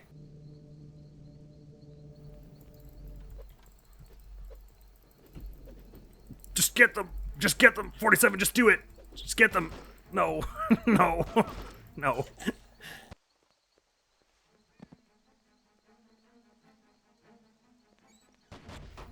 Oh, like, see, who shot me? There was no one in eyesight, like, when I turned around and ran, I thought. Oh, that's so weird. Okay. It doesn't help that when you strangle someone or anesthetize them, the camera, like, it jerks around once it's done. Like, I could obviously try and find a way to take these two out first, but it doesn't seem to matter, because that doesn't seem to help, because the problem is when I go out here. I don't think it's these two that are seeing me once I go out there. I think who's seeing me is, like, the sniper and then maybe someone else on the ground. It doesn't especially help. This is, like, the first time in the game I've had to use the fiber wire, so I don't know how to use it. I mean, I know how to use it, I'm not very practiced with it. I did use it on the stationary Charlie Sijan in Malaysia Chapter 1, but that was a stationary target in a chair, it's a bit different. And getting guards who are on the move. It's starting to seem like getting this guard, though, does not work the way I expect it to. And again, I maybe got lucky that first time when it worked. Because that sniper sees this, I'm pretty sure. How did that miss? Okay, well, no one fired a gunshot yet, but okay, they hear this commotion and start coming down. So you can't. The lunge seems to be bad here. Let's try full stealthing this one and with no sprinting right at the end again. Because then the guard from the stairs shouldn't come down, and maybe the sniper won't see. I'm not sure. I'm not sure why the sniper did see some of the times that they did, and not others. Because like it's not like they're looking left and right. They were looking straight ahead the whole time, and then just snapped over to the left all of a sudden. It was very weird. Like the sniper's not looking here, not looking here, not looking here, not looking here. Okay, so I maybe got away with that. Okay, that's what I was expecting to happen other times. I don't really know where to go next in terms of getting towards the safe house, though. Or the house with all the weapons, because I doubt I can... Oh, well, I assume that if I were to try and sneak round the front of this railing here to get up to the sniper and strangle them so that my sightline there would be gone, I think they would see me sneaking there. Right? Because I have to walk, like, right in front of them. Maybe if I ran over the edge right up top here? I can't say I'm certain. Oh, getting upstairs is a bit of a challenge this way, but what I'm thinking of is, like, there's a guard at the top of these stairs who patrols back and forth. If I wait till they're not looking and then vault over this little railing, because I think I can do that, maybe I can get near the sniper without them seeing? For now, I'll just motionlessly slide up the stairs. Oh, never mind. I'll motionfully slide up the stairs. Because there's still no way into the actual inside portion of the monastery that is unguarded. Oh, they turned and saw me, but... And of course I had to not be looking, but I'm pretty sure they just, like, glitched over to do that, right? They didn't actually, like, survey and see. It's like it's hard-coded or something. And for some reason a guard is now down there. Like, there wasn't anyone down there. Where did they come from? I may as well try sneaking around the railing, but I have basically no confidence that will work. I think there's like a 5% chance that will work, but I may as well try it because the only other option I can see after that point is going loud, which I feel like they're kind of okay with you doing here because that's probably kind of why they give you your entire gun arsenal at this mission to play for a big like loud finale. But whilst I'm trying to make it sneaky, they don't hear me do this, right? So I can just keep mashing it until I get to the right range. Okay, yeah, I can. So it's not like the sniper saw the body, but just in case this will be a problem, I'll just drag it over a little over here. I guess I can get their gun now, that helps. But like, if I was trying to do this real sneaky-like, you would think I would want to take out that sniper from in front of the storehouse so I could get to the storehouse, because otherwise I have to take out everyone with the fiber wire, which seems unlikely. And the best way I could think to do that would be to sneak around the front here, but I'm pretty sure they'll see that the second I cross around the left here. Did that guard saw me from up there? Really? Okay. I guess there's a sight line there. Sure, I'll try that. I mean, the sniper didn't see me at that point, so maybe my 5%. Maybe this is the 5%. To be fair, I was taking my sweet time there, so maybe if I'm a little more careful about looking at the guard up top, I can pick a point where I know they're not going to be. So I'm not sure. Let me just try this again and do my best to avoid the upper guard sightlines. But like, I can't really see where they are exactly at the moment. I've got a really nasty feeling that the second now that I'm looking at the guard up here, the sniper is the one who's going to see me. Well, I'm making sure. Oh, you're turning around at this point. Okay, if I wait till you're like a little closer, then maybe. Okay, no, I do sort of see how they could have seen me from here. I'm not really sure when the best time to. Oh, well, maybe now. Okay, I'm pretty sure I've evaded you now. Now on to hoping the sniper just... Oh my god. So, like, how? There's no way I'm getting that sniper, right? Is it possible to silent assassin this mission? It's starting... I'm just trying to, like, think. Even imagining I were a perfect gamer and with a perfect amount of patience who isn't about to just blast everyone's head off with the biggest gun I can find. If I go this way, there's just a guard standing there. There's no stealth that gets around that. And the disguise they don't care about. So that is a 100% a no-go. Heading this way, there's a sniper training their gun on the munitions shed where your silenced guns are. And there's no way to like distract them. Because if you fire off a gunshot, they'll know where you are. So it's not like you could shoot a bullet beside their head to lure them away. You can't sneak up to them because they just see you. They're like, you have to sneak in front. There's no way to sneak behind because you can't vault that railing I just tried to vault. Right? You can't jump over this, right? So it's not like you could go around here to get around their sight line. If you're going this way, you are running in front of them, and they see that. So, I mean, I guess I never did try just sneaking over to the munitions shed. Maybe they can't see that far, but then it's weird that their scope is, like, very obviously pointed right at it. Oh, it might be a situation of from afar, they don't recognize your disguise as bogus, maybe? That would explain a lot. But as far as I can tell here, it's really saying, like, they're trying to convince you to go loud, is kind of what it looks like.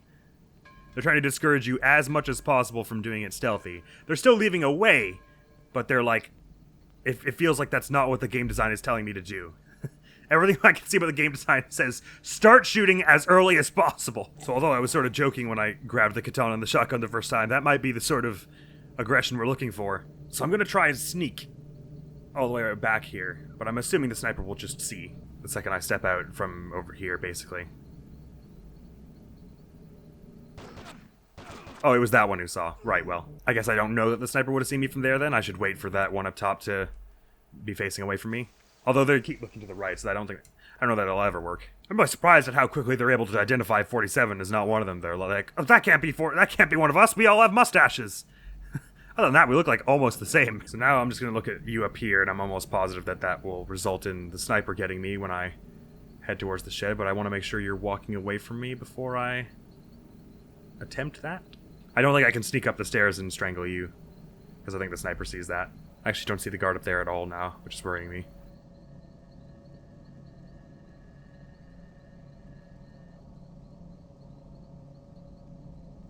Oh, there you are.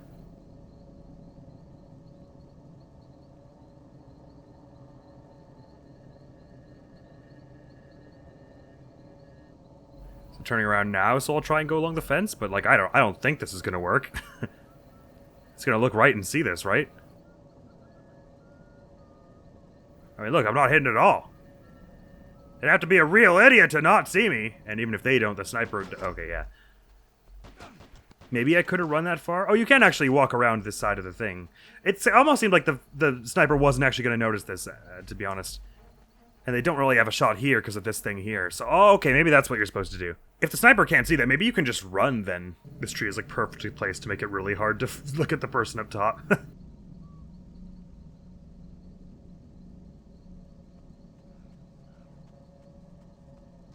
Yeah, so I ran there, and the sniper didn't see, nor did the person from up top, and the sniper won't be able to see me with this pillar in the way, I don't think. I can't actually see them there, but I think they are at a position where it will be impossible to see me, so I think I made it to my guns in stealth. Ooh, that's a good start. And now if I can keep from causing an alarm, and just take my silenced hardballers, maybe. How many gun do I have for them? Let's get a bit more gun for them, shall we? That should be enough, yeah. So the question is, who do we go to first? Isn't there supposed to be someone up on that scaffolding there? Why don't I see them? Not the knife. Okay, take that as well. Sure, 47 inch. I'm trying to get to the door, if you would, please. Oh, no, I see them. And they are trained, like, right on me now, so I think they maybe saw me at some point here. But let's try and open that again, please. And then... Can I just get you from here? I'm gonna get... Stop closing that door! I'm gonna get you. I'm getting you. You're being gotten. The getting is in progress. Oh, please open door. I'm getting you. Get got. Get got? I'm sure hitting them a lot. They just don't seem to be dying. Did I get them? I think maybe I got them. Perfect stealth. Okay. I'm a natural. So now we get behind here. What, did that person see me through this thing? Whatever. I got my guns now. So this should be a little easier. I'm a little more defensible here. Good. Oh my god, I'm reloading bad. Hey, hi. Nice to meet you. Goodbye. You're a treasure to the workforce. I'm a little more in control of the situation now, even though I've definitely broken stealth hard. It's fine. Music, calm down. You're scaring me so bad. Okay, right. Let's just go in one door at a time, shall we? Can I access my laptop? I'd like to take a different mission, please. This one's scary. Alright. How about through here? I don't see anyone. Doesn't mean they're not here. Hello. Boo. Oh my god, why didn't you die from that? Alright. I mean, we are in relative stealth now that I killed everyone who noticed me. Ooh. Dungeon down there. I can pick the lock on that. That's interesting. I don't remember being able to do that before. These might be places to hide bodies, I guess, if you were trying to take this a little more stealthy, but let's just try... Because we're like right... They're supposed to be in here, right? In this room somehow? Right by the altar? Or are they supposed to be up? I'm not sure. I thought they were supposed to be right by the crosses where it said, "Hey, hello, and nice to meet you. Goodbye." The guards found a dead bodyguard. Well, that's the least of their problems as far as I'm concerned. Or is my intel wrong that they're not actually in here and that was just to lure me here? I'm coming from behind though, so a bunch of them are... Oh my god. Someone noticed that and freaked out. Man, I'm just murdering everyone. This is so intense. There's so much death. I'm gone. I'm history, and I don't even know who did it. It seems like regardless of what I do, it's probably going to end up in a full-on firefight anyway. Not that you can't do it stealthy, but I think it's going to be unlikely for me, without studying the map a heck of a lot, to get it in this one day. I can sort of go back into relative stealth after I kill a bunch of people in one area, I suppose, but being stealthy the whole time I think will be a tall ask for me, so I'm just going to try and play it like as stealthy where I can is going to be my motto for this mission presently. We found a way to get to the munitions shed in stealth, so I'll keep employing that and trying to keep stealth as long as I can after that point. I don't know what made the sniper see me that one time where I strangled this dude and the sniper immediately came to shoot me. It was very weird, but it made me think that strangling this person was a no-go for a while there. Right, I got seen because I was impatient and I decided to just run there, but that still gives me time to get in here and grab the ones I want. Ooh, ooh, ooh. And then we hole up and take out, like, the 4 guards who come around here, I think? Why did you take so many bullets to kill? What the hell? It's all my blood caked onto the wall. Right on my nice weapon cabinet, too. Why do they take so many bullets to kill? Let me just restart so I can get my health back, please. I sure hope there's a bonus save once you take out all the bodyguards. Because I got a bad feeling I'm going to take them all out, and he's going to spawn somewhere, and I'm not going to know it, and I'm running around a corner, and he's just going to instantly drill me. Oh wow, they had a much better shot on me through that window than I would have liked. Damn. It's like slammed him onto the desk. Sorry about it. I wouldn't have killed you all if I thought there was some other way, but the mission seems to imply I have to. So, it sucks to be a bad guy in a video game, I guess. So I probably didn't get the sniper, but I don't see them there. Oh no, that's you. I do see you there.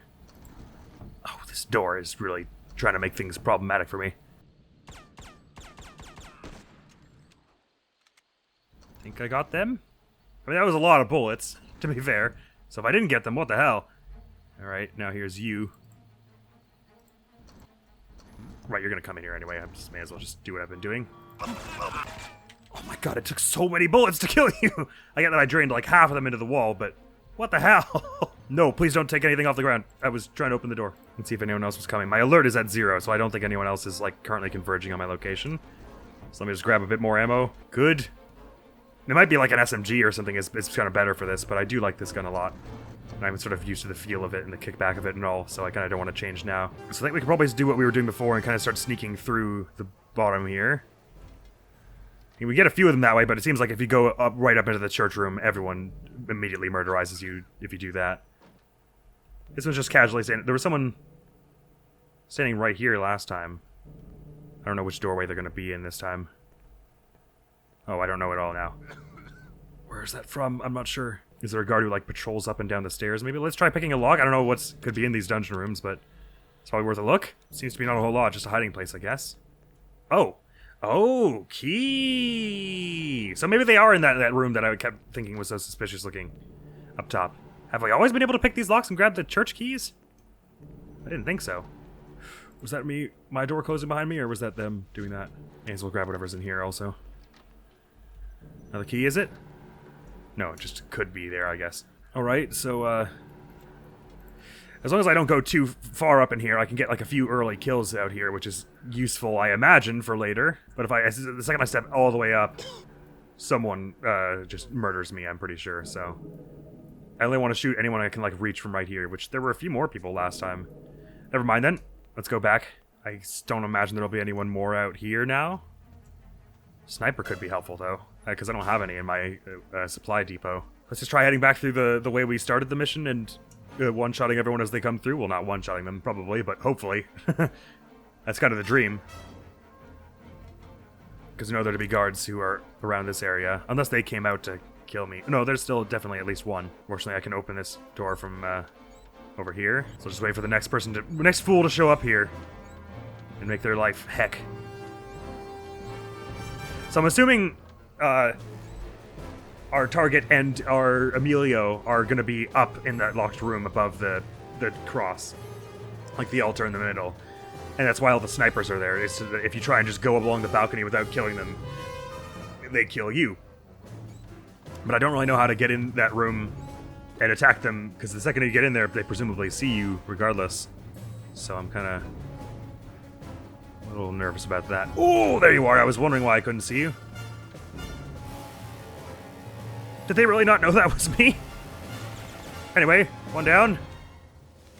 Alert doesn't seem too high, though, so I guess no one else was there to notice that. Although I thought there were 2 people here before. So it could be that one of them's still around, or one of them came out to kill me in the courtyard. Alright, alright, alright, alright, alright, alright, alright, alright, alright, alright. Good, good, good. So far, it's looking alright. And so I'm proposing we kick down this next door and just blast fools, because we know there are people just hanging out inside there.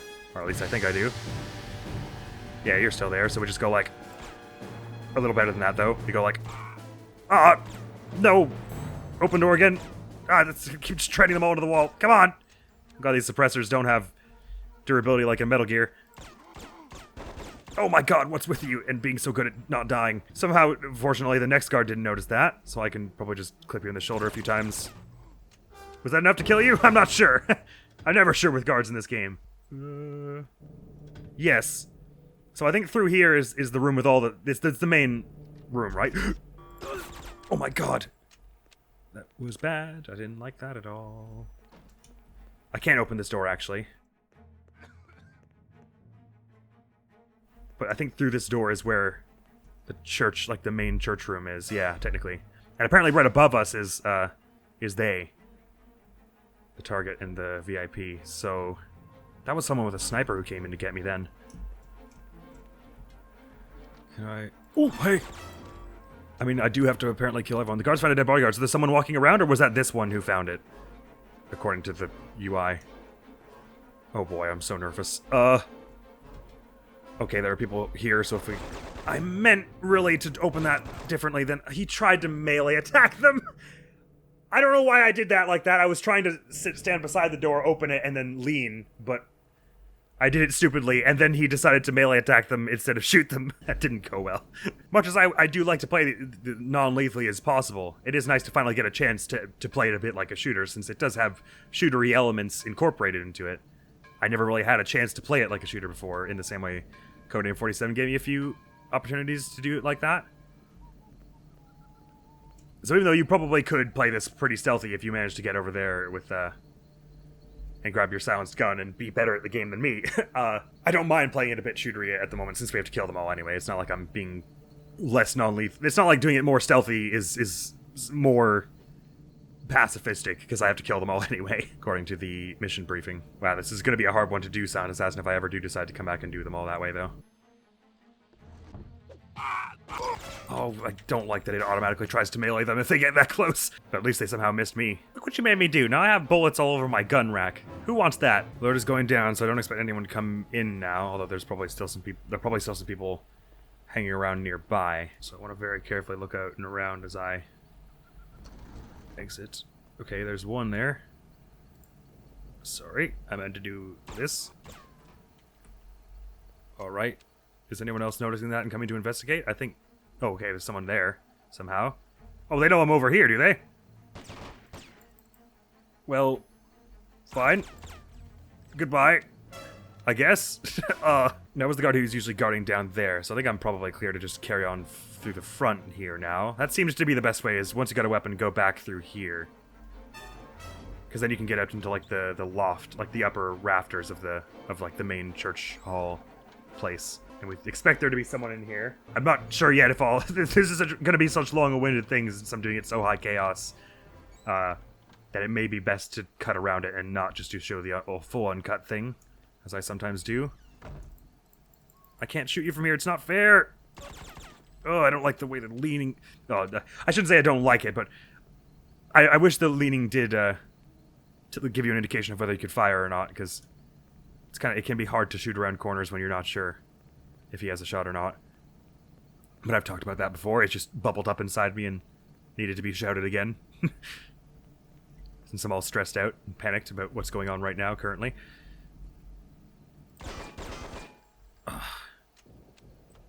Oh, come on. I had to be coming out while I was reloading.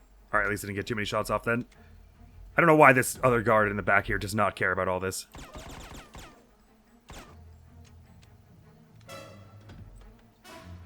They're going over to that side for some reason, and then back. I didn't get them just yet. I'm gonna have to go back and stock up on more ammo at this rate. There we go. You're gone now. But I feel like there's one other guard who, like, tears out around the corner somewhere, right? So I don't necessarily... Well, let me go back and get my ammo now. The limit that they give you to hold is actually quite weird, considering how regularly you fire more than that in a real gunfight. Was that door closing behind me, or was that someone coming out after me? I'm not sure. Right? Saying we're back in stealth now, so presumably no one's right around. I'm gonna try for the front door again, I suppose.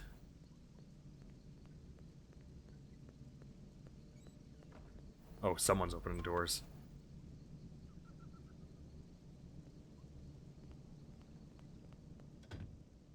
I don't know which ones. I think there's a guard on the other side of either door here. Oh, this one's very locked. Okay. So, starting with this one. Sorry about it. So what I was trying to do before was open this like this and then lean. But I can't shoot from here. So I have to just like keep inching to the left and like opening the door and shooting. Oh my god, they just started deciding it was time to come over here. Okay. Interesting. I don't know if someone's gonna come from this door or down there or anywhere at the moment. The guards have found a dead bodyguard, so who was that found who where? I can't say I know. Or maybe just everyone else in that room saw this because they've all got snipers.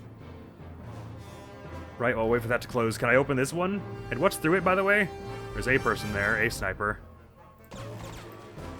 And now they're over the railing. The guards have found a dead bodyguard there, of course they have. I assume if I step out into this room from, like, any angle, I basically get shot to pieces. But let me start here. Because maybe they, like, can't shoot through the railing or something. Okay, there's someone there.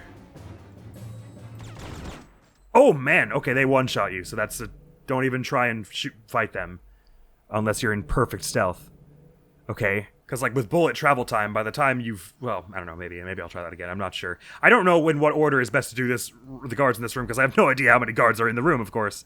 There's just a bunch of them with snipers looking all around, as far as I know. And there's no way I'm beating them in a sniper-to-sniper fight, because there are many of them, and one of me, and I die in one shot or so. I mean, maybe they just got lucky and hit me in the head, but I think that's not worth risking every time, probably. But they did that, to be fair, they did that because I stood up. Maybe if I crouch and around the railing, I can do something a little more better there. I'm not sure. I just have... Because since this is the first time I'm really going with an open gunfight, except maybe the villa, I guess, and all the guards' AIs change every level, I don't really have a strong sense of what I can and cannot do, so I think I'm just gonna have to throw myself at it a bunch of times.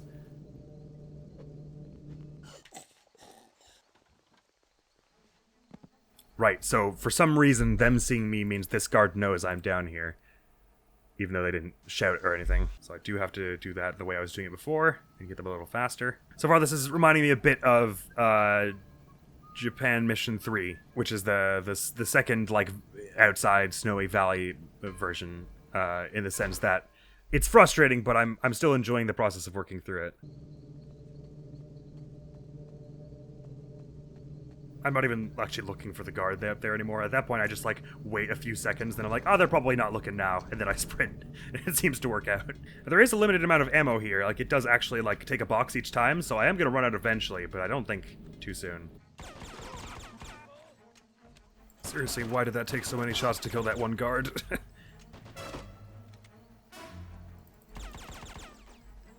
It's not even dead or lightly wounded. What the hell? That was so bizarre. It was, like, seriously, like, 8 bullets. I confess myself rather curious now. I wonder if that key that opens, presumably, those special-looking doors way up top. I wonder if we were always able to do that and I just never found that key the first time, the other times I'd looked around the monastery. I might include the full uncut version. It depends how good the actual success attempt is, I think. I sent them flying over the roof.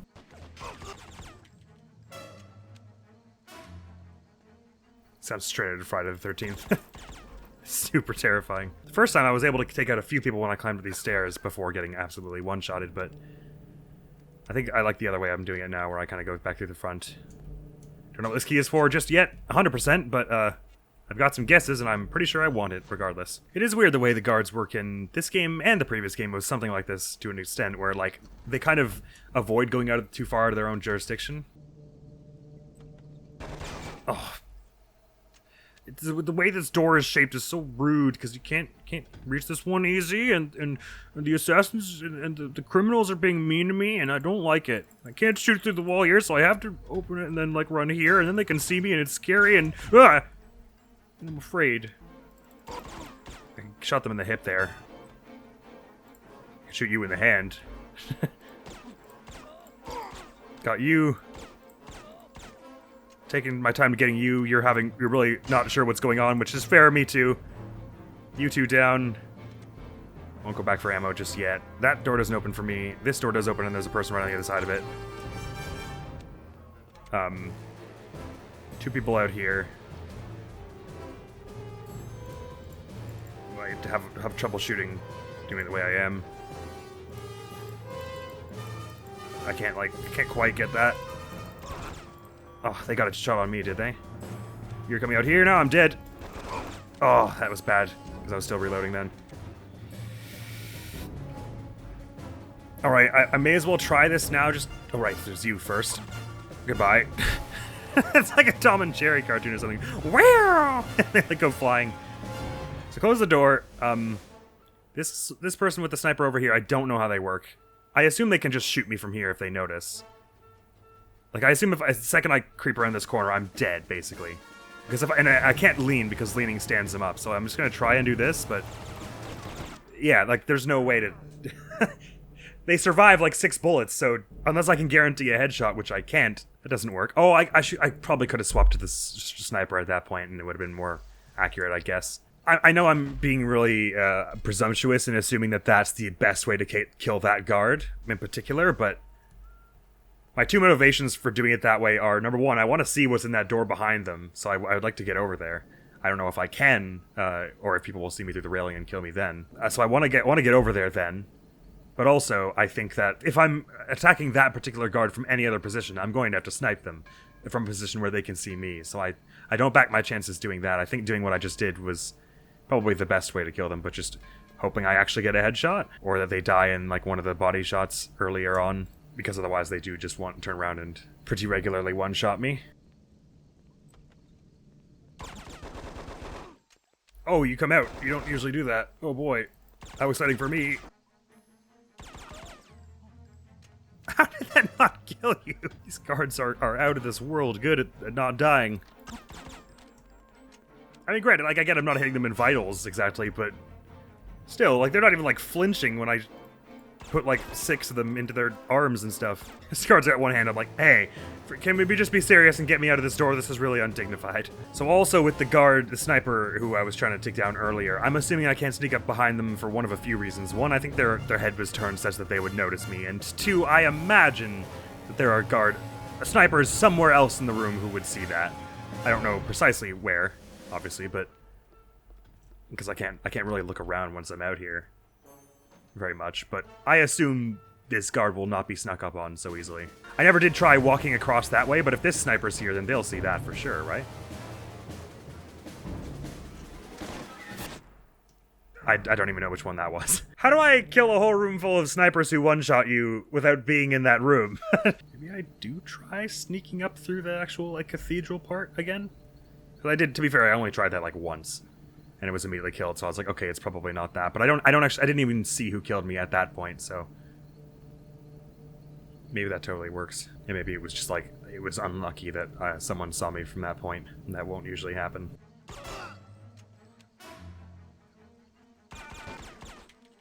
It takes so many to kill! Dang.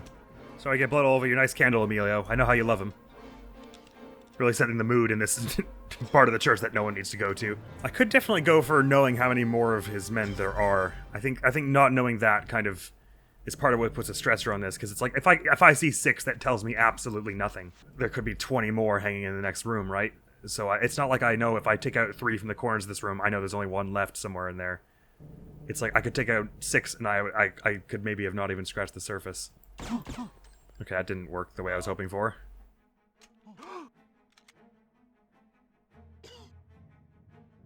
Maybe that'll lead them down here? Or maybe forget it, let's go to the front. Still though, I'm so excited that we actually get to play a mission in this place. It's what I wanted since the very start. Please, game, please. Thank you. You're not cooperating with me. That actually is almost easier than actually trying to, like, hide and do it. I can take out you pretty easily this way. It's like the sniper got shot and didn't even think to turn around. Like, they just don't bother looking away from where they're supposed to look. Right, so this is the part where I have no idea where to go next, in terms of what the smartest way to not die is. I assume if I crawl out on either upper balcony, it's pretty instantly over for me. Climbing up the stairs seems to be pretty instantly over for me. I know I said I might try it again, but I'm not quite there yet. I don't know how many more guards are left. I'm assuming there are something like 8 remaining in that room, all snipers. And then, of course, the big bad. But I don't have a strong sense of it, really. If I had, like, grenades or something throwable, then I could clear out a room without being there, which would be neat. I don't seem to. Why is this door unlocked all of a sudden? Oh, huh. I guess it's sometimes unlocked. Oh, well now I'm scared because I've never been up here. I don't know what's up here. Oh my god, the camera did really weird and drunken things just then. Okay, so there's someone just standing there. And how about over here? Seemingly... Is that someone's boot on the bottom left there? I think so. So let's try and just whip this open and just go... Pa pa pa pa pa! There's other people in there, including a sniper. Okay. Okay, I'm trying so hard to shoot them here, but it just doesn't work. See, because, like, the point when I can lean and shoot them, they can already see me, so there's, like, it doesn't do anything. You come through the door or what? The second I come over there to shoot them, they're gonna get me. Ugh. I don't like this. Okay, I got them. It's so nerve-wracking. Oh, this is someone's dead here. I don't know how that happened. I mean, I guess it was me, but I don't know precisely how. So I'm doing a lot of clearing up of people up top. I have no idea how much I should be worrying about people down below, but I guess I can creep into this room for now.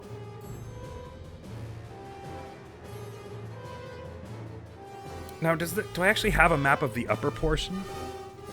No, which is part of why I'm assuming that this means that they are, like, in an upper room here. Crap. I feel like if I creep around here, someone's gonna shoot me through this railing, which I don't want, obviously. I could grab their sniper, but if someone comes to melee me, I'm dead. Capital D.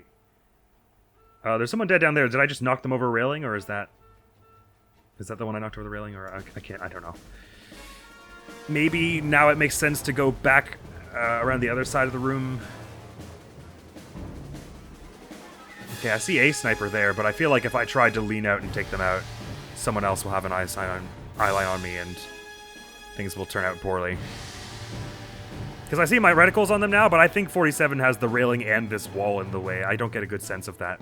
Oh, well, I can go first person, and maybe I'll have a better sense. Lean? Can you not lean in first person? Oh, well, that's not the most helpful. Can you shoot through the holes in this? I don't seem to be able to. I can shoot it all right now, anyway. Let's not go first person for that. Let's try creeping back from the basement again. Is this... That goes right into the church, doesn't it? Okay, right, so we probably want to... We can at least take you out from here. That's not too difficult.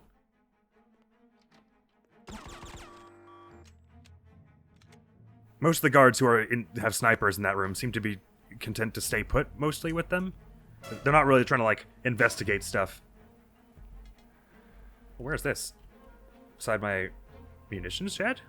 Or no, it's just another door from right over here. Okay, I see. Alright, let me try, let me try going up through the bottom again. Maybe now that I've cleared a few snipers from around... I have no sense of how many are left, but...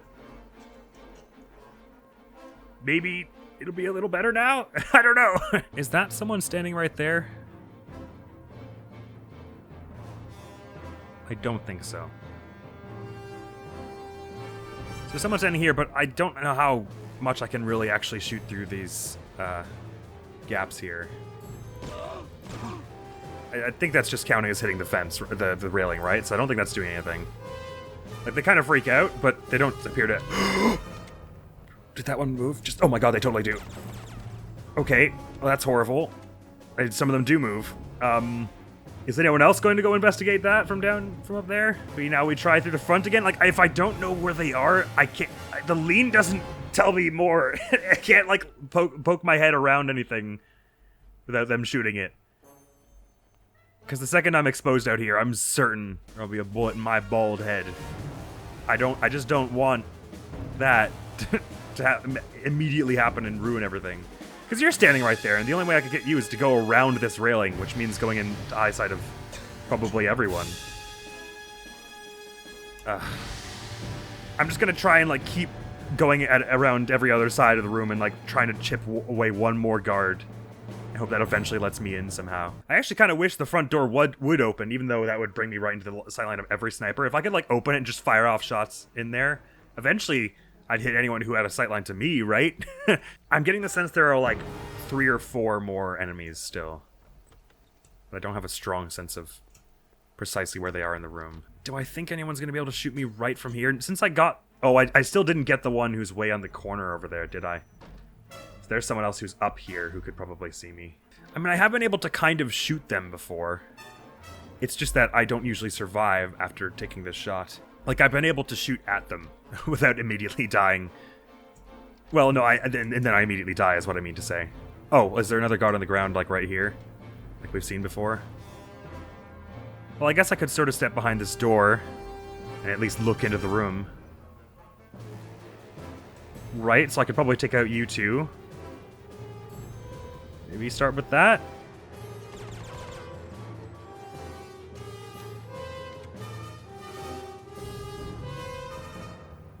Looks like at least I see one there. I think there's one up in the rafters there, and there's probably like 1 or 2 here. We know there's one here as well. So like 1, 2, 3, 4, 5, and then that's all maybe? This one's standing in a position that maybe I could get them from the stairs now. Oh, what if I like shoot over there? Do they run over to investigate?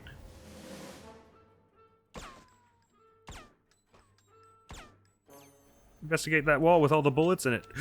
Oh boy. Okay, you sort of decided it was time to come back over here. Can I get you here now somehow? I mean, they twirl around a bit. I don't think they died. But they don't seem to notice me yet. Okay, one in the head. There we go.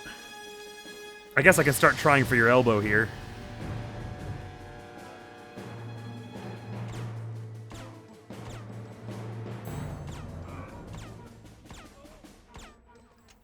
This is not the most accurate. I probably could have brought like the revolver or something. Of course, it doesn't help me loads and loads with the rest of the room just yet. But I don't really want to creep in until I'm sure you're gone. Can I get you to go investigate that wall there? Sort of. Okay, I think I just got them. I think I saw their gun fall. So let's go get more ammo before trying the rest of this. This is like the slowest angry storm of a building ever. It's like, oh, I'm gonna kill you for disturbing the peace of this place. Just give me 10 seconds to go get some more ammo. And I probably should bring the SMG or something as well this time. I mean, hopefully that amount of ammo I just picked up is enough that for the rest of this mission. But just in case, let's grab the SMG as well. I've got a really bad feeling that I'm gonna get all the way through this. Totally, eventually, kind of managing to pick off every single guard, and then I'm gonna get into the last room and Sergey's gonna immediately shoot me, or I'm gonna immediately shoot Emilio by accident or something. Something bad is going down. The second I get it to Sergey, I'm sure of it. And this music isn't helping my stress levels, I gotta say. But I'm glad it's intense. I'm glad it's an intense last mission, even if it's kind of in a weird early Hitman-y way of, like, the guards being all strange and sitting in place in spite of all the murder that's going on. Right, do I want to give a try at you now? Should I try that just from here? It doesn't seem like a good idea, does it? No. That's never gonna work. Okay. I think I can probably close this door and step out into the main portion of the room now. I think I've cleared this half, right? So no one can see me and shoot me from here if I close this. But that's about all. Oh, unless they're in the confession booth right here? Is that what they're telling me here? Right, because the secret door is over on that side. Oh crap. So I should be trying to get in here into the confession booth. Is that what it is? I thought they were on that side. I'm sorry, I got all confused about which side Sergey and the man was on. It does say to kill... Well, I guess I can do the rest of the bodyguards after, maybe. Okay, so that's one, obviously. Got you in the hand. Hopefully you just put your hand back there and eventually I can just take you out by keeping on shooting it. Okay. I'm gonna do something brave and stupid here. I'm gonna get closer to this side here, but I don't want it to start like the fight with Sergey. If there's some kind of proper fight that has to happen where like he comes out and tries to kill me by accidentally walking over here and focusing on this one. Okay, you're gone. So it's just the one up there, right? That's left, and then Sergey? Should I try and just book it into here and take out Sergey right now?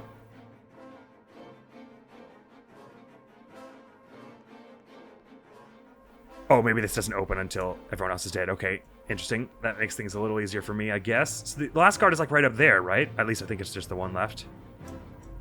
And this is the one I'm having trouble with because... Okay, I think the best way to do it probably is just open the door and then like pop out and fire a few and then hide again. Okay, if I just keep doing that...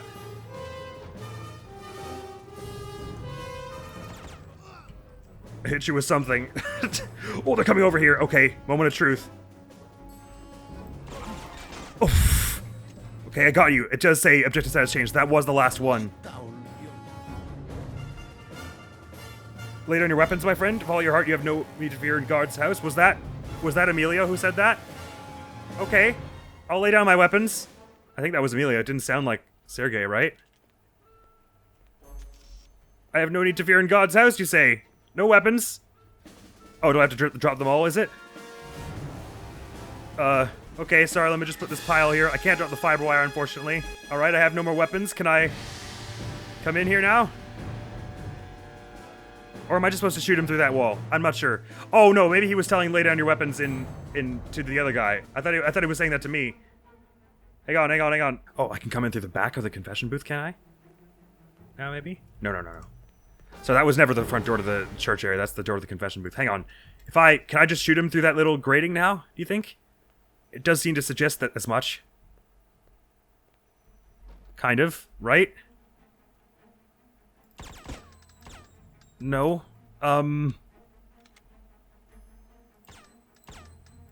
appear to be a thing. Oh, okay, no, it does. It's exactly it. Oh my god, what the hell? Oh, I didn't need to be in first person for that. Okay. I didn't think... Why would that be what I assumed would happen? Okay, so once you shoot him in the head, he uses one of his 9 cat lives to burst through the wall like like Jason Voorhees and one-shots you. So you don't want to be in first person for that. Okay. Well, shit. How the hell? I mean, what? Oh, unless they were expecting me to shoot him from the door, through the door. I didn't think bullets went through doors. Oh, sorry. I need to think about that. Okay, so I shot the window like 6 times. Nothing happened whatsoever. Wait, I still don't understand. Did Emilio tell Sergei to lay down his weapons? Or was he telling me? It like cut off the line anyway, so I don't know if that was a clue or if it was just weird flavor text. I don't really understand what that was about. I'm gonna try and just do the same thing, but be ready to actually shoot in his direction. But he fully one-shotted me in less than a second. There was nothing I could do about that, even if I had been shooting him, right? My bullets would not have traveled to him and taking him out before he shot me then. That was literally just like a cutscene where I was dead, basically. So it feels like I did something wrong, kind of. At least I have something of a sense of the route I want to take to get rid of all the enemies here. I don't know why this door is sometimes locked also. It's like someone has to come through it for it to unlock. But I think we know there's a way to that from the basement also, isn't there? So I guess we can use that if all else fails. Not the sniper. This is the wrong time for that. Please, thank you. Oh my god, why were you on the left this time? That's unhelpful. I could have looked through the keyhole, but I didn't. Okay, you're coming over here, and I do not understand why. Oh, unless this is the door that the key goes to, maybe. That actually kind of makes sense. Excuse me, I'm trying to get to my bullets, please. If you get off my desk, thanks.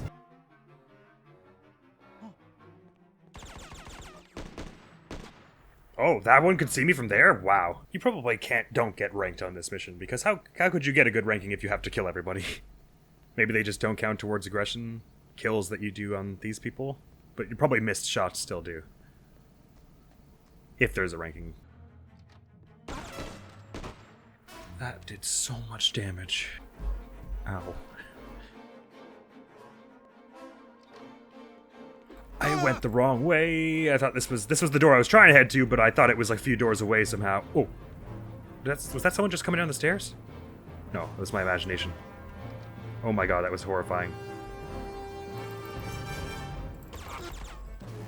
Jeez. bad time to make a mistake like that.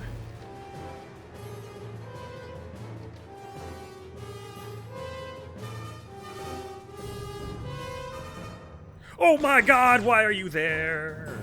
That was the worst. That was the worst. You're coming here too.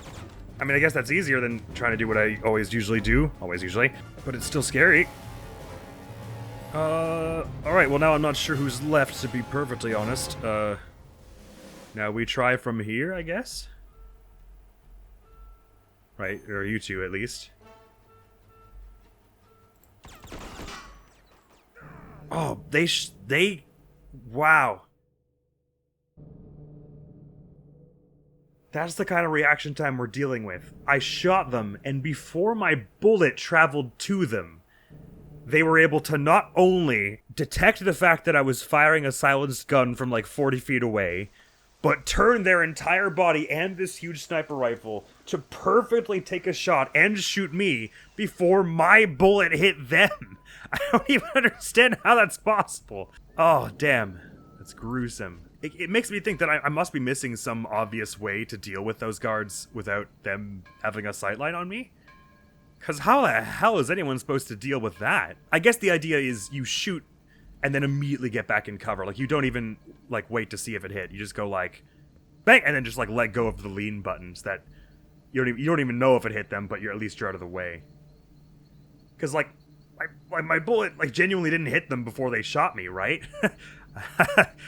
They're faster than a bullet. This is coming back to me a little bit. This is something we did a fair bit in the previous game, was that, like, sprinting into a room and shooting someone seems to be a little better than trying to, like, sneakily aim around a corner at them. It just seem to have better results this way.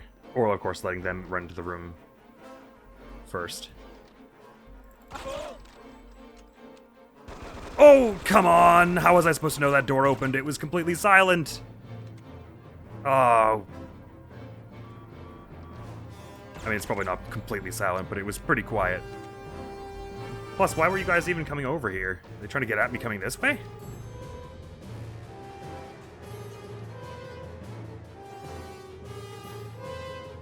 Is that this here? Or they just came? I'm not sure. Oh, there's no one here. For some reason. I don't know where a bunch of those guards ran. I hope it was just back to, like, the center of the room somehow. Because if they're just waiting out here somewhere for me, I'm toast when I run into them. I'm actually surprised I survived as long as I did with those two guards from that one hallway shooting me in the side, but I guess they just didn't have very good aim. Now, you've had some serious difficulty taking out before, but the way... Oh, you're back. It was so nice of you to join us again. The way I got you when I did get you, although let me just verify that this doesn't have anyone in it anymore. Good. When I did get this one, what I did was I just, like, fired a bunch in the room and then just ducked out like that, and eventually they came over, I think, that way.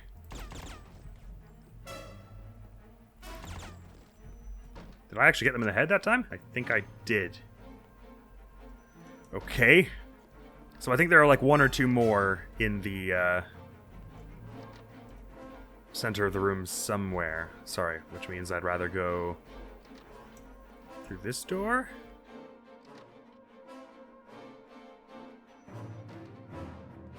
Because there are you bunch, and they're just, like, looking right at me here, so I have no idea what to do, because if they lean out, we've seen they can shoot faster than than my bullets hit them, so could you try and hit them from above, and they're not really looking that way? Is that maybe the idea? I feel like they'll just see this.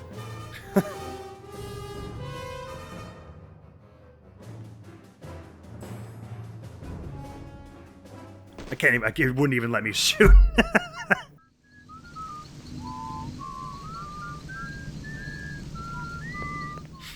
They're both whistling at the same time, so it's just, like, really out of tune. Dissonant with one another. It's pretty funny. So at this point, I think it's probably safe to say Sergei had Emilio kidnapped at the beginning. Number one, to draw us out so he could use us as a client. I mean, use us with him being the client. But number two, so that if I ever had to turn on him for any other reason, he could use Emilio as a bargaining chip, as he's doing now. Although he's not doing it very well. He knows I'm here roughing up all his crew, and he's just kind of staying hidden with Emilio rather than coming out and being like, I'll shoot him if you come any closer. Which is what kind of the point of that would be, you'd think. But obviously I can't complain, because that plays to my favor. Oh, you've never done that before? Well, that's new experience for me. You go around the side like that. Nice combat roll. I mean, it was a cool last thing to do for sure. I don't know why that one hit over there this time. Now they're going back up there. This one's being so weird. Please stop doing this, Mr. Guard. Please perish. Thank you.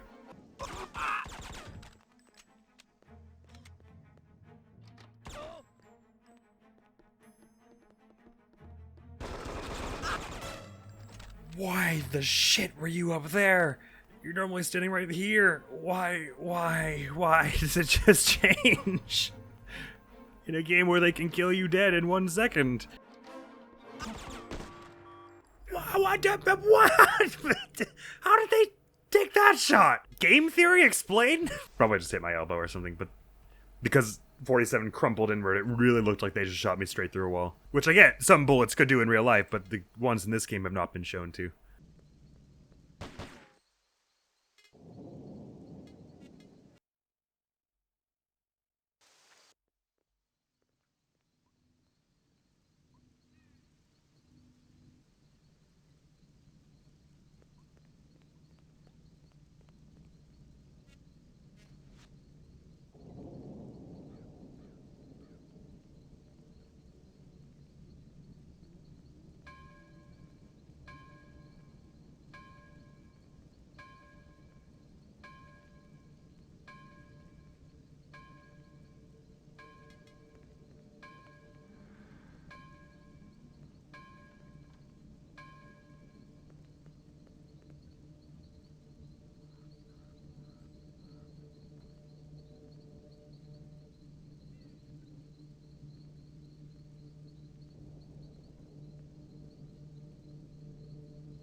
Ow.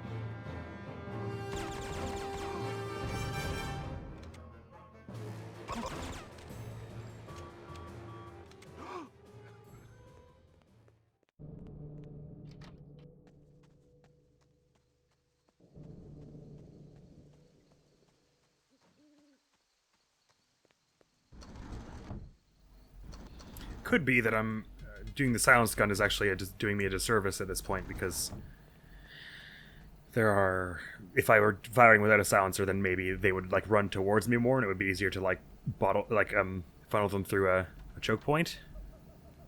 Couldn't say as it stands. Something tells me that wouldn't change too much.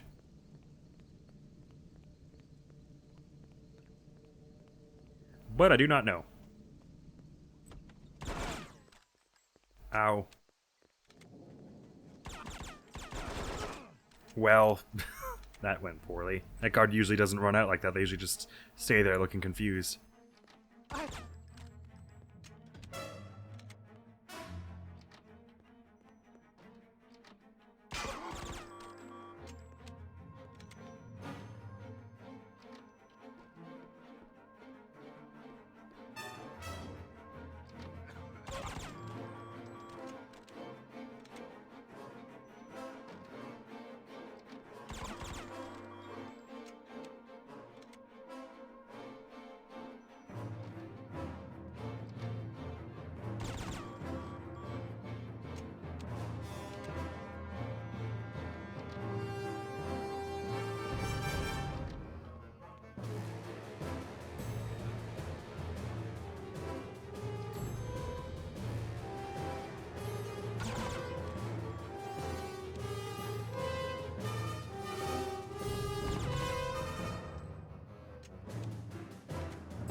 Didn't mean to do that. I mean, they're all trained right on this position, right? Maybe now it's time to go back down then and direct their attention elsewhere. Maybe that's what I did the first time. I don't remember. I didn't do it consciously, that's for sure.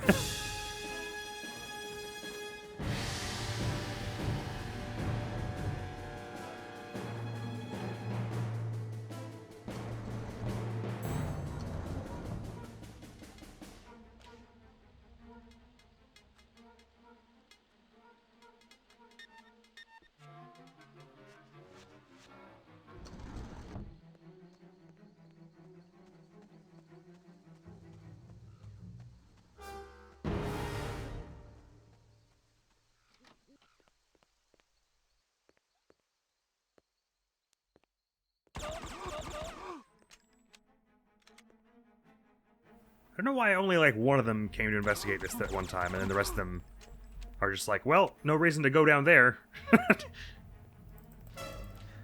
Why is happening? Oh, I took the gun by mistake. Sorry.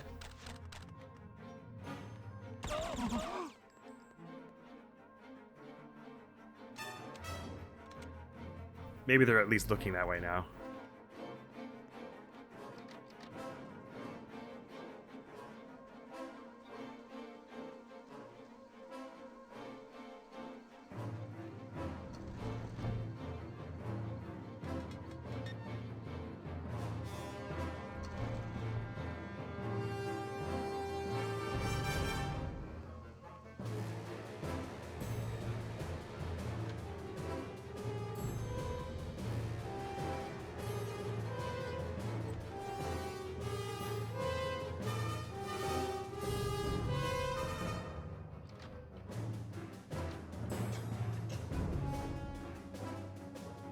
They're still mostly looking this way.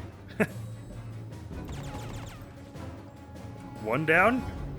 But I don't really know if I did anything smart there or if that was just luck. They didn't decide to shoot me.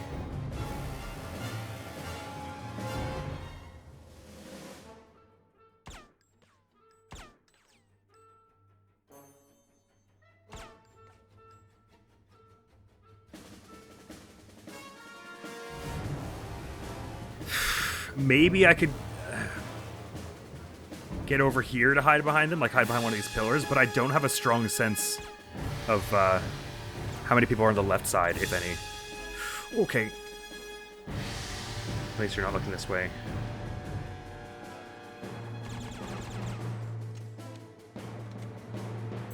I also don't know if my ballers would be better for the final fight or if the SMG would be to just riddle him with as many bullets as possible. It wasn't much of a fight the first time. so it's hard to really get a beat on it.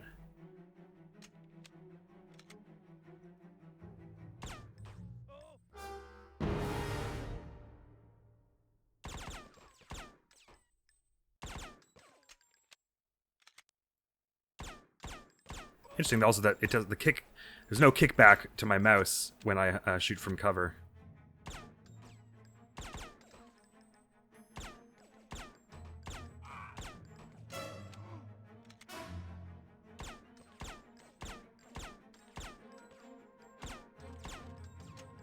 Okay, you're gone, but that's still not all of them.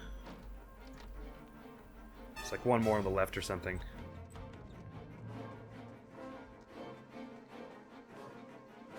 I'm just nervous because I don't remember if there's a sniper I'm missing.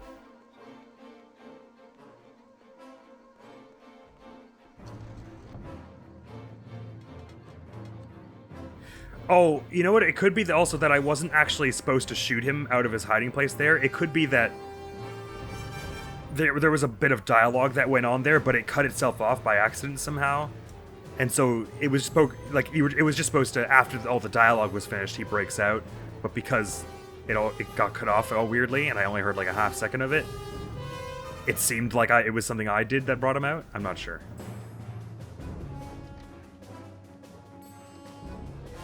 But maybe I should try taking a vantage point away from him next time I kill all the bodyguards. I've got a nasty feeling there's a sniper up there that I didn't deal with somehow. But, well, let's just hope not.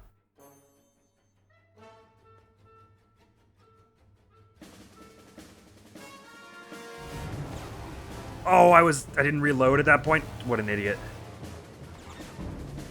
Okay, it does say I've got everyone else, so let's wait for the dialogue.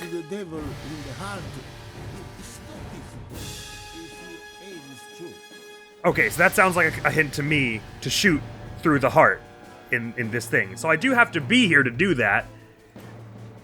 Right? So it's not like I can do it from far away. So, like, they want me to shoot the heart, and then I just have to immediately shoot him. Saba, I'll kill you!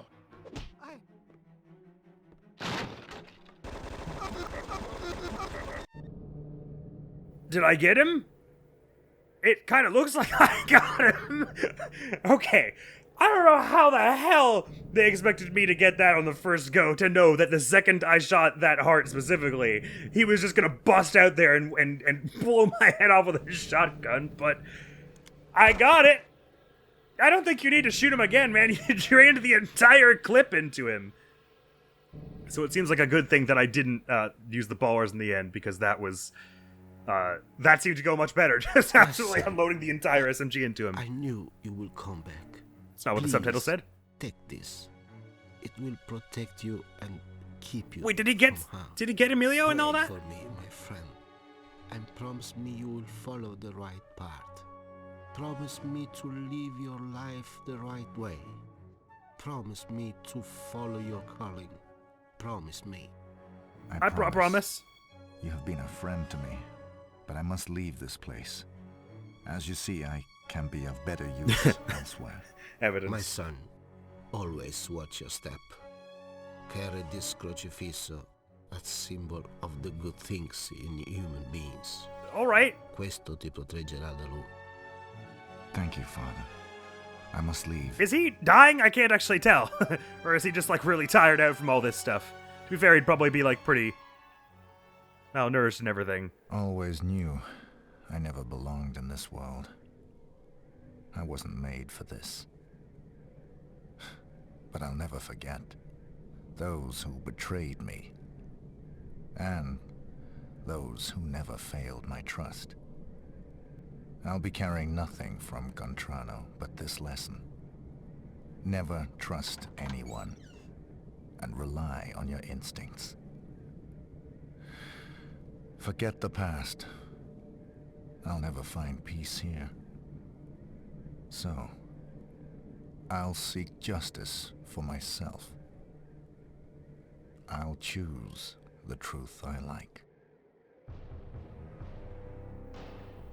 Neat. So we decided not to take the crucifix in the end. As a sign of, I'm not sure precisely what. Just that, I guess, just to not hang on to that painful memory, I guess. But I'm also not 100% sure if Emilio died. Like, it kind of sounded like he was dying, but I also don't know what hit him. Because Sergei didn't actually... I guess he smacked him on the head, but if you were to die from a wound on your head, I guess you wouldn't think that would let you speak while dying. It kind of seems like the credits are supposed to be rolling now, doesn't it? It may be that it's messed up because of the 4K. Escape doesn't do anything. Like, I assume credits are supposed to be rolling by the cross here, but they are not. So the game is over. Yay! I did kind of like the way that mission shakes out at the end. I think if they had just, like, dulled the guards' reaction times a little bit so that they couldn't, like, immediately whip around and one-shot you as you came through a door, it would feel a little less like I'm poking a bear every time I try to advance in the mission, but, oh, there's the credits! Okay, yeah, so it's just because it's 4K, they took a lot longer to get here. Whee! They're here now! Good! So that probably means it's gonna cut off before they actually complete in the most satisfying way, so my apologies if that happens. I'll try and have the rest of the credits, find them, and display them. Hey, we did it! Woo! I think I did like that one more than Codename 47. It was certainly a more consistent experience all the way through. Because, like, Codename 47, you would have a Traditions of the Trade, and then you would have all the missions in Colombia. You'd have a Say Hello to My Little Friend. And so it was like, you'd have the best of the best and the worst of the worst all at once. And it was and it was much shorter. There were only 14 missions in that game, and this one there were like 22. So this one was like 1.5 times longer, which is pretty incredible. I did like this. So I usually go by through with visuals, then music, then gameplay, then narrative. So let us start with visuals, right? The thing I just said. It is an improvement from the first game for sure, particularly in the sense of the animation. There's a lot more like well done mocap, and it's sort of better timed and everything. But in terms of the thing that struck me the most was the level designs were a lot more lively in this game. You'd have like little animations playing that weren't relevant to the main story, but that just like helped add a little life to everything. You'd have stuff like kicking up dust when you run. All the animals. There was a lot more wildlife in this game. Like the most startling thing about the jungle in Colombia in the first game is like the only animal you see the whole time is that like leopard or whatever, and it's like, how are there no other animals? Oh my god, what is my hair? Hair, please cooperate. We're trying to do an endgame review. Whatever. I'm just gonna make it even more crazy. There we go. And we're like. So there's a lot more lived-inness feeling to the world. The world doesn't just feel like a video game world as much as it's starting to feel more like a world where you're doing an assassination in. So the mood is is quite strong in this game, I would say. And that's probably, I don't have too much to say about the visuals. That they're nice. I think a step up from the original, but mostly what I noticed was the motion and the animation. Not the motion, the animation. I was reading mocap actors while I said that. The animation and the like lived-inness and the wilderness and stuff that is in this game. In terms of music, this game was amazing. Had amazing music. I don't know, because the first game has like much more unique music. I think the music in this game feels a bit more like what I'd expect from an action flick. And obviously it's a video game, not a flick as such, but I still, the music in this game was still really good. Was that all live orchestra? I have a bad ear for that sort of thing, but it kind of sounded like it, didn't it? Like, and for 2002, that's not bad. That's pretty good.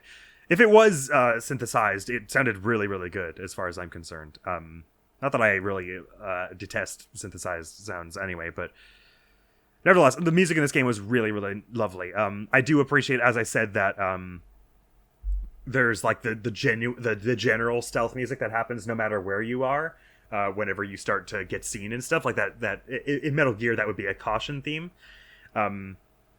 That's a really cool touch, that even in spite of all the areas having their own kind of signature music that kind of is sort of trying to emulate the style vaguely of the area, like the cultural style. It's still like there's still some elements of it that remain constant to keep the whole experience consistent. And what the hell is with those the job for the music for the Jacuzzi job and the St. Petersburg return and the last mission, as a matter of fact, they were all terrifying. There's scary music in this game. So that's that. I think we're about to hit the end of the credits, and then it'll go back to title. I'll just wait a few minutes for it to do that. Well, no, I may as well keep talking. Oh, no, there it goes. So 47 lied when he said he wasn't taking anything else besides from Gontrano except for the lesson. Because he's taking his shotgun and his katana. He wants those. But so what was I saying about the music before all that? I can't remember, but it's awesome. I'm not sure anything in this game beats the Rotterdam theme from the previous game, because that was pretty sweet. But I did really like the general stealth theme in this one. I think I can't remember what the actual theme is called. It's called 47 Makes a Decision or something like that. But it's the one that plays whenever you start to get seen. It was very cool, and it always put me in that exact mindset. So that was lovely there. And I do really like the Gontrano Sanctuary theme as well. All around, the music was wonderful, and yet again, definitely a standout of this game, much like the previous. But this is quite a gameplay-heavy game, so let's move on to the gameplay, shall we? I still think it was good. It was definitely, there were many significant improvements made over the original. In the end, I was surprised by how buggy it still was. I was kind of expecting that with feedback from the first game, a lot more things would have been resolved. Well, and to be fair, most of the issues from the first game have been resolved. There's no more leaning through walls shenanigans. I didn't find it run into any unresolved crashes in this one, like we had in Columbia, where like if you blew up the thing in a certain position, it would always crash. So most of the issues from the previous game, I would say, like major gameplay bugs and stuff, were resolved. There was still like just the odd little design quirks of this game, of which there were many, that kind of it made things feel buggy when they weren't always necessarily, but then there also were a few bugs in there, so it's a quite confusing experience playing through this game for the first time when you don't understand a lot of stuff. I think the game's perhaps its biggest sin, if you will, was the tutorial being kind of nothing. The tutorial's like, here's how you crouch, that lets you get under holes, and it's like, alright, when the hell were you going to tell me that certain guards build suspicion at different rates, and that disguises allow you to get closer but not close to enemies, and for God's sakes, when you were going to explain how the anesthetic works? Like, there's a lot of this game where it asks you to figure it out yourself. Granted, some of that might be explained in the manual. I did check the manual at some point, and I didn't think it told me much that I didn't already know. This is kind of the same thing I had with Pikmin 4, where by the end I was like, I would have preferred they had spent time tightening up the mechanics rather than adding some of the levels they added. In Pikmin 4, I said the entire final world could have been cut and then the development time that they were going to spend on that should have been spent refining other things. And that was kind of where I felt with this game. I was kind of like, and not that I thought it was too long exactly. I appreciated the length of this one, because most of the missions, I like the idea in this game that you bring a bunch of gear into an area, but you don't get to just every mission choose your gear. They toyed with that idea a bit in the previous game, in Columbia in particular, but I think in this game it was much more fleshed out and better. The idea of only being able to select a few pieces of gear before heading into an area, and then the next few missions are in that area and you're stuck with that loadout. I forget how I got onto that tangent from whatever I was talking about before. Anyway, I was talking about the length of the game. I always come back to with a game like this, where like there were a number of flaws that I would describe as glaring, that I think are not easy to miss in playtesting. I think I can't really see a world where this was playtested by more than 0 people, and not one of them mentioned, hey, is there anything we can do to make it so that the guards don't turn 180 in one frame in a game where attacking their back is a major portion of it, and stuff like that. And then on one hand, I'm like, well, this was made in 2 years since the first one, and game design is ridiculously hard and time-consuming as it stands. So maybe they knew of these flaws but didn't have time to correct them. And then I think, well, 22 missions or however many is a decent length, but I didn't love absolutely every one of them, and I think 1 or 2 of them could have been cut, and the dev time could have been spent tightening up other mechanics. That's what I seem to come back to. Nevertheless, I would say the vast majority of the bugs, well, maybe not vast, but the majority of the bugs probably were mostly innocuous or funny, like all the A-posing and the weird shadow people effect, and the way that guards, when they're alerted, will sometimes take a minute to shoot you anyway. They'll be like, yeah, no, this is what you do. You shoot. To give it like a broad overview of my feelings on the gameplay, I very much like that in this game, it's more of a stealth game. In Codename 47, I believe the Elite MYT mentioned this in the comments. It feels like a shooter where they went, oh, this could be a stealth game later on. And I think that maybe is actually what happened in the development cycle. But whereas this game, it feels like they knew they wanted to make a game where stealth was an option from the get-go, as far as I'm concerned. So it's such a godsend that the sneaking actually works in this game, in terms of it makes you can crouch to lower your sightline, and you can sneak to be essentially silent. I think if it were up to me, I would have made that the same action. I don't really see how having your sightline lowerer and your audio dimmer as separate actions helped the game, because I rarely crouched. And in times where I was crouching behind a wall, I usually would have preferred that it would be quiet anyway. Like, I didn't really understand how making those separate actions was improve the strategy or anything like that. It just felt like a sort of unusual choice. I do think the tutorials could have explained that and some of the stealth mechanics a little better. I think there could have been some better feedback in certain areas of the game with respect to it's quite difficult to know when an alarm is actually raised, comparing it to another stealth game that I'm fond of, Metal Gear.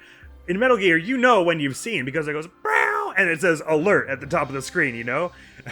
So, whereas in this game, it's like, when the pulsing thing becomes red, you know you're pushing your luck, and then at some point in there, they've probably seen you. But when they see you, it's weird, because there is a thing in the game that will say, warning, guards are alerted, but that only happens when, I think that only happens when a guard who didn't see you is aware of your presence, because another guard told them, a civilian told them, or they heard shooting. That's my understanding of what it means when it says guards are alerted, which means a guard can see you and fully start shooting you, and that won't say guards are alerted. So it's less easy to tell when an alert is raised on the whole. And so because sometimes a guard will see you and draw their gun, but then you'll get behind a sightline in time, and so you won't have any idea if an alarm has been raised, which, I guess fair enough, 47 wouldn't have any way of knowing, but like as a game, it makes it like, well, so what do? Do I just carry on with the mission, or do I walk out and see if they'll shoot me, or what? And I wish there was just a bit more of an obvious, this is an alert now, you know it's happening, guards are coming to get you, kind of something like what happens in Metal Gear, where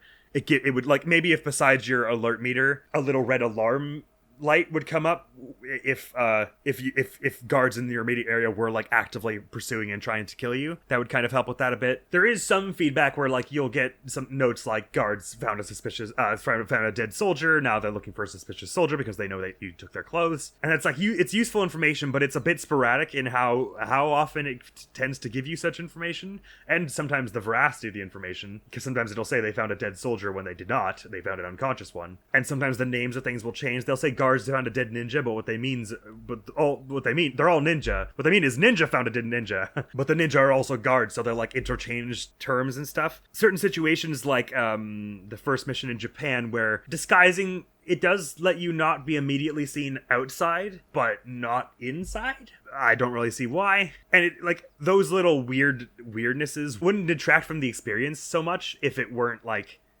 I still don't know that for a fact. I'm still guessing that because it doesn't say anywhere. Like, you would think that if that were a thing that they designed, so that disguises do work outside but not inside, you would at some point hear Diana say, the guards on the inside are a little better trained, 47, so your disguises won't work in there. Just one little line, right? Seems like it wouldn't be all that challenging to add, and would probably give a greater depth of clarity to what the missions are asking from you, rather. And little unfortunate oddities here and there, such as when you lean, it doesn't give you any indication of whether 47 will be able to shoot when you hit the shoot button, so you're kind of hoping a lot of the time and not really knowing. At least I was. One thing I'll say that I felt was done a lot better in this game, and there were many things that were done better that I'm going to get into, but one thing that just struck me all of a sudden was that Codename 47, it felt very, very random the amount of damage you would take from enemy shots, which was partially because it actually does depend on where on your body it hits you, and the enemies are shooting with some randomness, some scatter to their shots, so if a shot randomly strays to hit you in the head, and that does 40 damage, I think, in the first game, and bypasses your armor, I felt like that sort of thing could happen a lot, and especially since most enemies are using fully automatic guns. You could have 3 shots land in your head in less than half a second, and you would have no idea who shot you from where. And that sort of thing did happen a little in this game, but it was much more calm. The damage was a little more under control, and most shots did a slightly more consistent amount of damage which I don't know if that was just that the enemies were better trained to aim at your chest. I think headshots were still a thing that the enemy could get on you, but whatever the case, I much less felt in this game that I would walk through a door, get shot, and have no idea from where, how many shots it took them to kill me, what gun they were using, etc. It happened a few times in this game, but it was by far more the exception than the rule. And actually, that's kind of a running theme of this whole thing. Most of the things that annoyed me in Codename 47 did happen now and again in this game, but were the exception, not the rule, whereas in Codename 47, it was the exception that it didn't happen. I really, really like the idea of procuring weapons from the mission. Any weapon you escape with is available for future use. That's a really, really cool idea. And now that I understand that the start menu is just kind of the worst and ruins everything, I think I could actually have a shot at gathering all the weapons in the game. Like, I think I would know how to do that. That would be a neat thing to try and undertake someday. I really like that idea. I think they could have just mentioned somewhere that that's how it worked. Any weapon you take out of an encounter is available for future use. And also, by the way, you only get to select it at the beginning of each country. Those were things that probably should have been explained in the tutorial at some point. But overall, the way the shooting feels in this game is much better. The way it actually kicks your mouse cursor back rather than just you aim in the same spot, but like it just goes wherever, which is kind of how the shooting felt in the previous game. The fact that stealth works is an absolute godsend. I think one of the things that bothered me about the tutorial not mentioning how the guards and the suspicion meter works and everything is that it isn't in the previous game like at all. So anyone coming from just playing the previous game, I'm sure I'm not the only one who would have come from playing the previous game, which for me was like, what, a year ago? And for anyone playing this after the first one came out would have been like 2 years ago, so it would have been a similar time frame. For it to come from that game where that wasn't a system at all, and then this game where they don't explain that system feels a little weird. You would think they would know that anyone who played the first game wouldn't understand that suspicion builds the longer you stay in front of someone and everything. But I'm kind of belaboring the point on the tutorial at this point. Ultimately, I really appreciate all the improvements they made. I love that stealth is a thing in this game. I like the idea of procuring weapons in missions because it makes your exfiltration... You can risk more by taking a really big, stupid weapon, but then you'll get to have that later. Like a really handy sniper or something. The ranking system is pretty cool. I like that it gives you a reward for getting the highest ranking, some neat guns. On the whole, vast improvements were made, and I had a good old time with it. My understanding is that as the Hitman series goes on, the whole, like, the games are much less, the games are much more sharply and tightly designed. Like, from what little gameplay I've seen of, like, the reboot trilogy, for instance, it does not look nearly as, buggy and finicky. Anything else I want to mention about the gameplay? Yeah, there are a few things. Number one, which I just read from my book, it bears noting that some of the weirdness, obviously the UI being small is one, but there are some other odd things that may be able to be chalked up to playing it with the different render engine, because the other one didn't work at the beginning, and also playing it in 4K. Those might be causing some issues here and there. I don't think... My sense is not that is doing too much, considering the first game I didn't change the engine or the resolution and it acted weirdly now here and there. But I just wanted to throw it out in case that is what's causing some of the problems, just to acknowledge that. I think the last thing I probably want to say about the gameplay is that some of the mission designs in this game were incredibly cool. In terms of the structure of what they wanted you to do, Shogun Showdown is really, really cool. I like the way the disguise actually works. We've got the new little addition of something interesting with the creaky floorboards, which doesn't come into play all that much actually, really, but it's a neat idea. I like the idea of your target being at the top of this tower and another objective at the bottom. I like the idea of the alarm that brings everyone running out so you can catch him on his way out, and if you hang out at the helicopter, you can do what we did and just shoot him and then go. I love the idea of the first mission in India where you have assassins tailing you and you have to reverse assassin them. The first mission in St. Petersburg was awesome. The whole like setup of that area with the intent that you like snipe them from across the way is so cinematic and everything.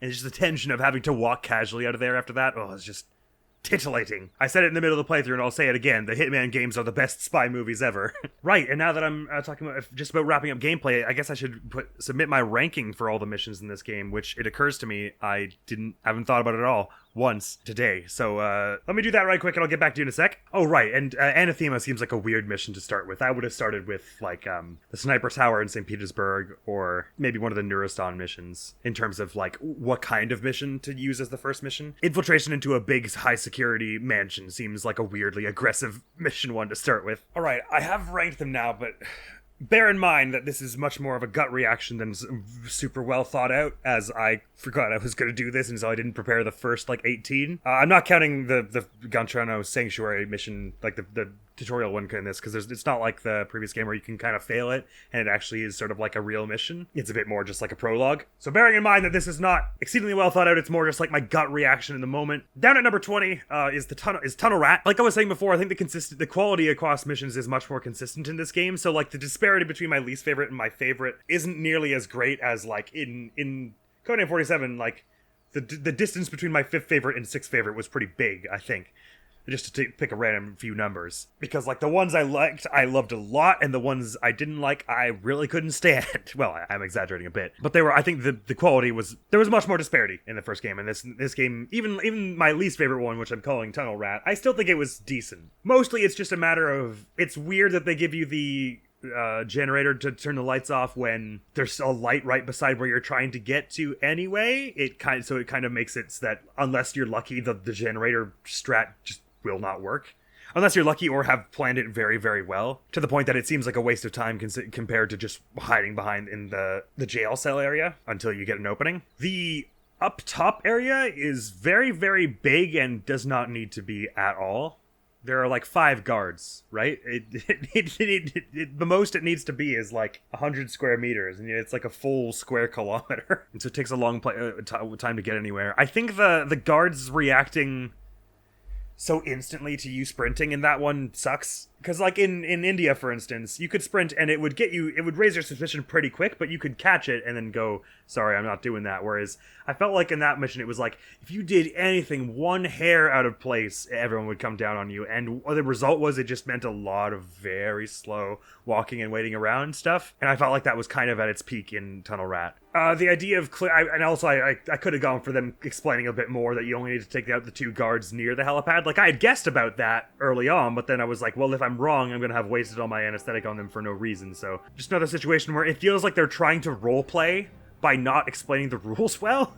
By they're just like, clear at anyone who seems like they might be a problem, 47, and it's like, well, if a helicopter is going to land here, the entire base will be a problem, because you wouldn't be able to miss that. So what you realistically asked 47 to do was kill everyone in the entire base. Knowing it's a video game, I'm like, okay, probably it just means the people around it, but I don't know. It's definitely one of the missions in this game where, with the knowledge I have now, going back through it, it would be way more fun to play and a lot easier as well.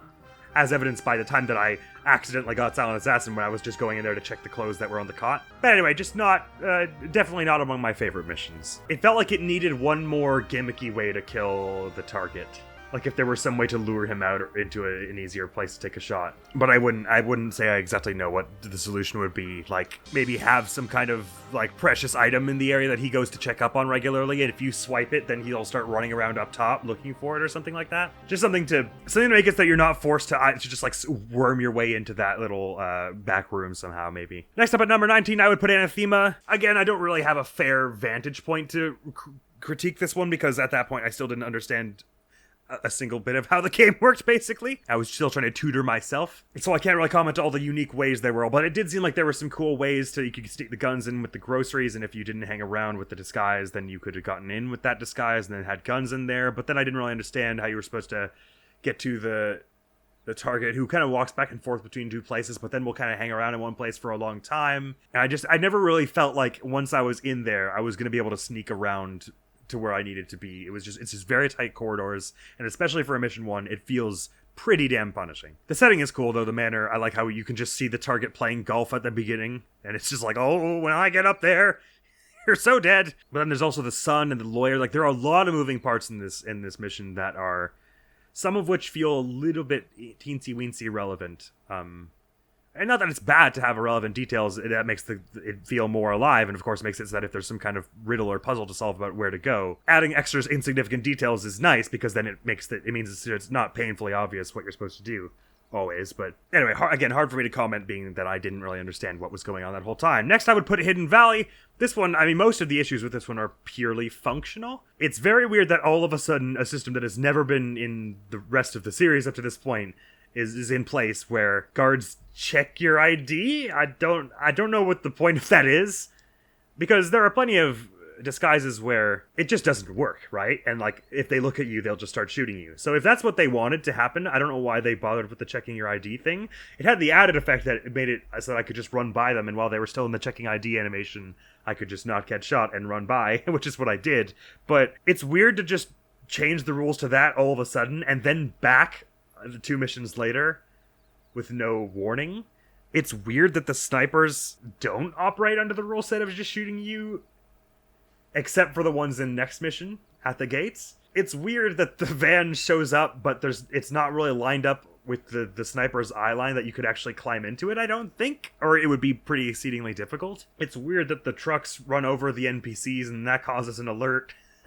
It's weird that they call them the guards and ninjas interchangeably. It's weird that the ones up top have different uniforms, but that makes no difference whatsoever. It's just a very, very weird mission. Oh yeah, it's weird that the guards... there's this whole thing where, like, when you climb down the ladders to the underground road, most of those rooms generally have, like, a bunch of boxes and sightlines in them, but the guards just look behind all of them anyway. So it's like... unless I knew which box they were going to check next, how could I possibly hide from this? Like, reasonably consistently. It seems like it's better to just follow them out of the room and tail them. So I don't understand what the whole point of that is. It's still kind of fun trying to just run through and play it not stealthy at all, just letting everyone shoot you, but only after a minute because they have to check your ID first. But it's just a very weird mission. Next at number 17, I would put St. Petersburg Revisited, which we played today. And this one I very much more like what they were going for with a big twist fake-out mission, not unlike we had at the end of last game, where you think you're going there to kill Sergei, but it's actually a trap to lure you out and have 17 kill you. Which again, 47, we really got to bring down that hospital one of these days. Who knows how many more clones of you they'll find, and who will be like major antagonists in the latter 20% of or the sequels. In practice, though, it's very weird that getting the sniper and the ammo does actually take some thought getting that far, and that's just the fake out that you don't actually have to do. And I would get that if it was like you actually have to play a level a fair way through before realizing it's a trap. But then once you know it's a trap, you don't actually have to do the sniper bit, and in fact, it's bad if you do because you can't shoot him with the sniper. I mean, I think the idea is that they want you to draw in close such that you get that little cutscene where he picks up the earpiece and everything, but to sacrifice player understanding of what's going on by just being like, your sniper bullets did nothing. Well, no, it doesn't even say that, right? They just didn't do anything. If it had even given a little notification, it seems like these bullets aren't having an effect from here or something like that. Even if it doesn't make sense, like at least I would understand, oh, I'm not supposed to shoot him now. I have to get in there to kill him. But also that it doesn't actually tell you, even if you run up to the room where the cardboard cutout is, it doesn't actually tell you, all right, it's bogus, you gotta kill the assassin. I had to guess at that, which seems weird. Because I would think, because role-playing that, I would think 47 would see that, even if you just shot the dummy and nothing happened, you would think 47 would go, oh, there's a dummy there. We were told he'd be here. He's not. It's a trap. Now it's just time to leave. So the fact that they expect you to shoot the Sergei cutout, nothing happens, and then go, I must kill Mr. 17. It's very, very weird, considering you also can't do it from afar. It seems like everything seems to be pointing to not going in there at all and killing him, right? When in fact that is exactly what you're supposed to do. And then the fact that a bunch of extra guards just like they're just programmed to automatically find 17's body. They're like, you know that thing where you can hide bodies in this game? No, you can't! Everyone knows! Like, again, it's not so much that I mind them changing the rules all of a sudden like that to give a different twist to the mission. It's that they change it and don't say anything. It seems like that would be a good time for them to be like, right after you kill him, Diana says something like, after that commotion, they'll come up and check the room. There's no way you'll be able to hide him now.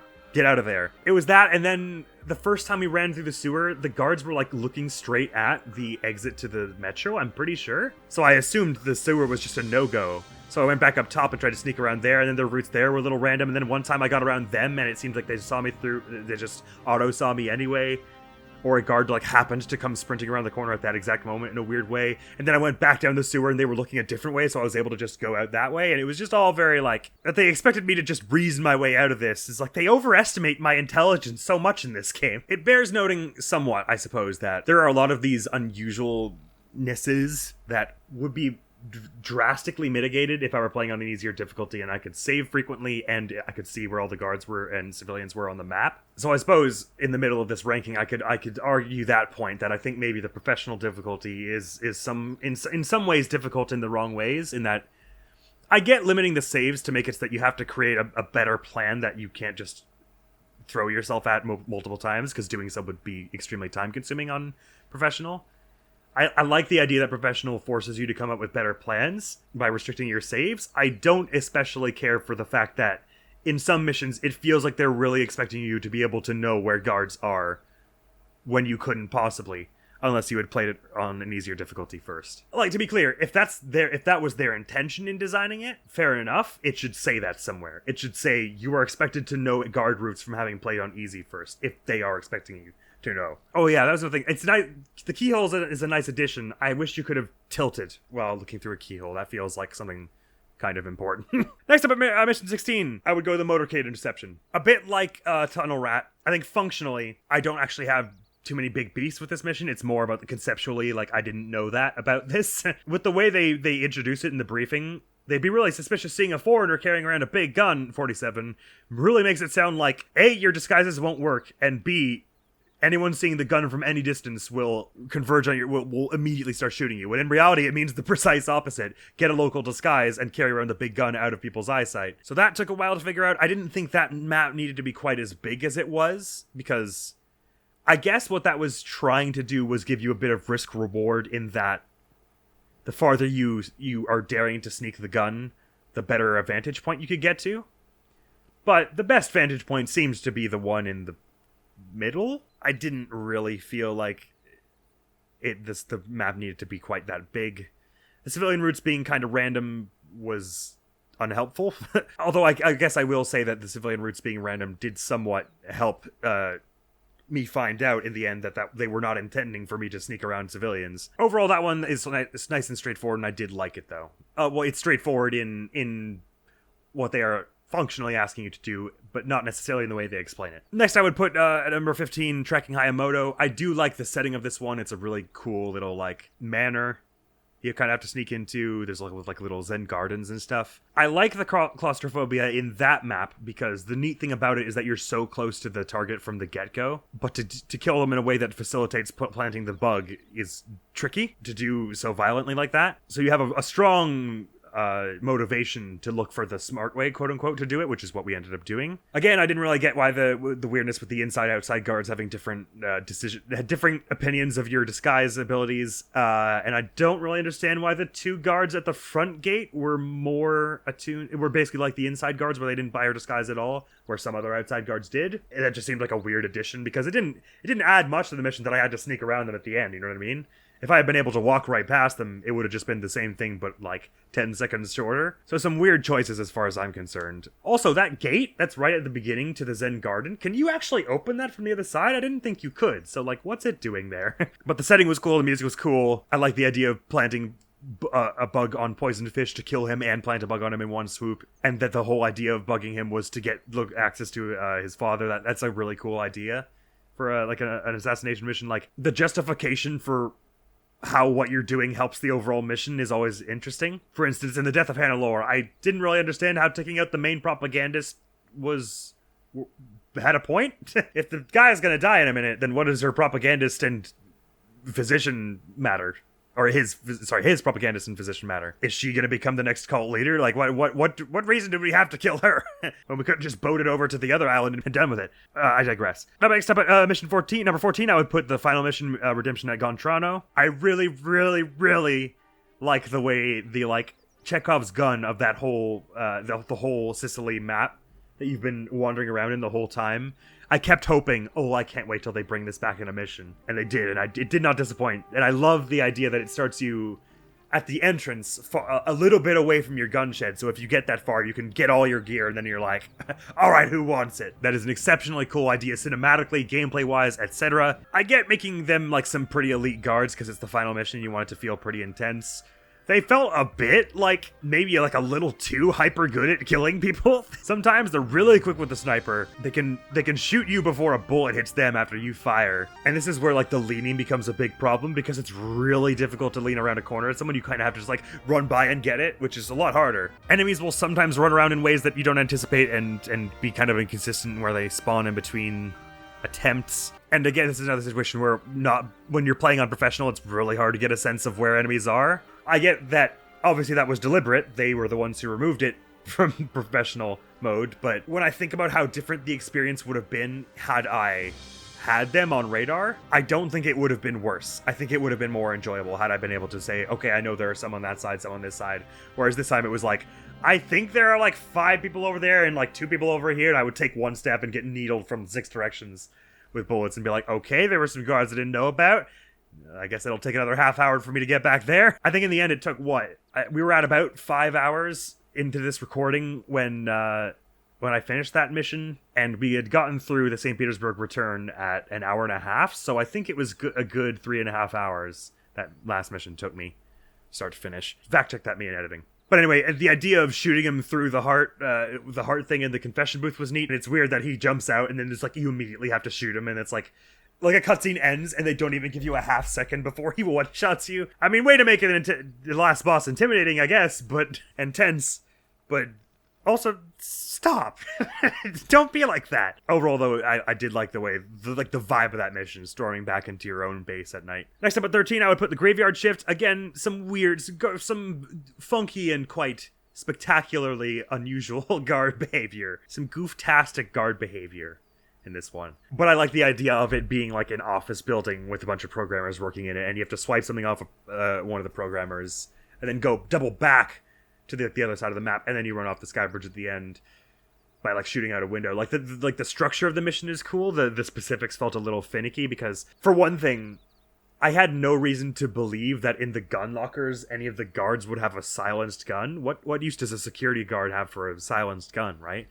If they're shooting someone, it's best that everyone knows, because then an alarm is raised, right? So the fact that I didn't make it in there with a silenced gun, and I had no reason to assume there would be one around, meant that I didn't bother following up on the coffee pot strat that gets the head security person out of there, which was a neat idea. So maybe if they made the gun lockers clear so that I could walk by and be like, ooh, silenced gun, maybe that's important in this mission. Maybe, something like that, not sure. And it might have been my imagination, but it felt a bit random that there was the second programmer that hangs out with the system administrator, and I wasn't always sure when they were going to be there. So that was a little unusual. A little peculiar. But overall, the setting of that one and the sort of design of like the route of it, of go down, get keycard, go back up, and then go back down that way. I like that kind of encourages a stealthy approach, because if you're doing that much doubling back with an alarm raised, it's going to turn out poorly for you eventually. I like that one. Next up, I would put Terminal Hospitality. The final mission in India was quite cool. I did like it. Again, a little bit weird with certain guards would act kind of weird, and if 17 comes out at the end, and that's kind of, I didn't really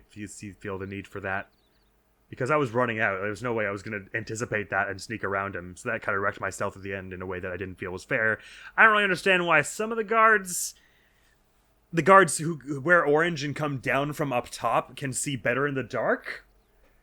How was I supposed to know that? I didn't try too many of the special funky ways, but I like the idea of busting into that generator room, turning it off, and then it stays dark forever. I appreciate that over the way Tunnel Rat did things. Not too much more to say about that one. Actually, that one was not unlike the one that just happened directly previous to Death of Hannelore. Just a very good, straightforward and nice exfiltration mission. I think I would hold with what I said at the time, which is that, again, I think that map was a bit bigger than it really needed to be. There's like, it could do with one floor less, and probably you didn't really need the roof. But then again, I didn't really understand what either of those things was for, so there's that. I never did follow up the ventilation thing, so maybe there was like an obvious escape route there that made things really easy, and made more obvious the use of like the first floor and the roof and things. But still a nice mission. I like the idea that you could sneak in there with a scalpel and just kill him with a scalpel. That's pretty brutal, but like kind of funny that like they're like, oh, are you the surgeon? And you're like, yes.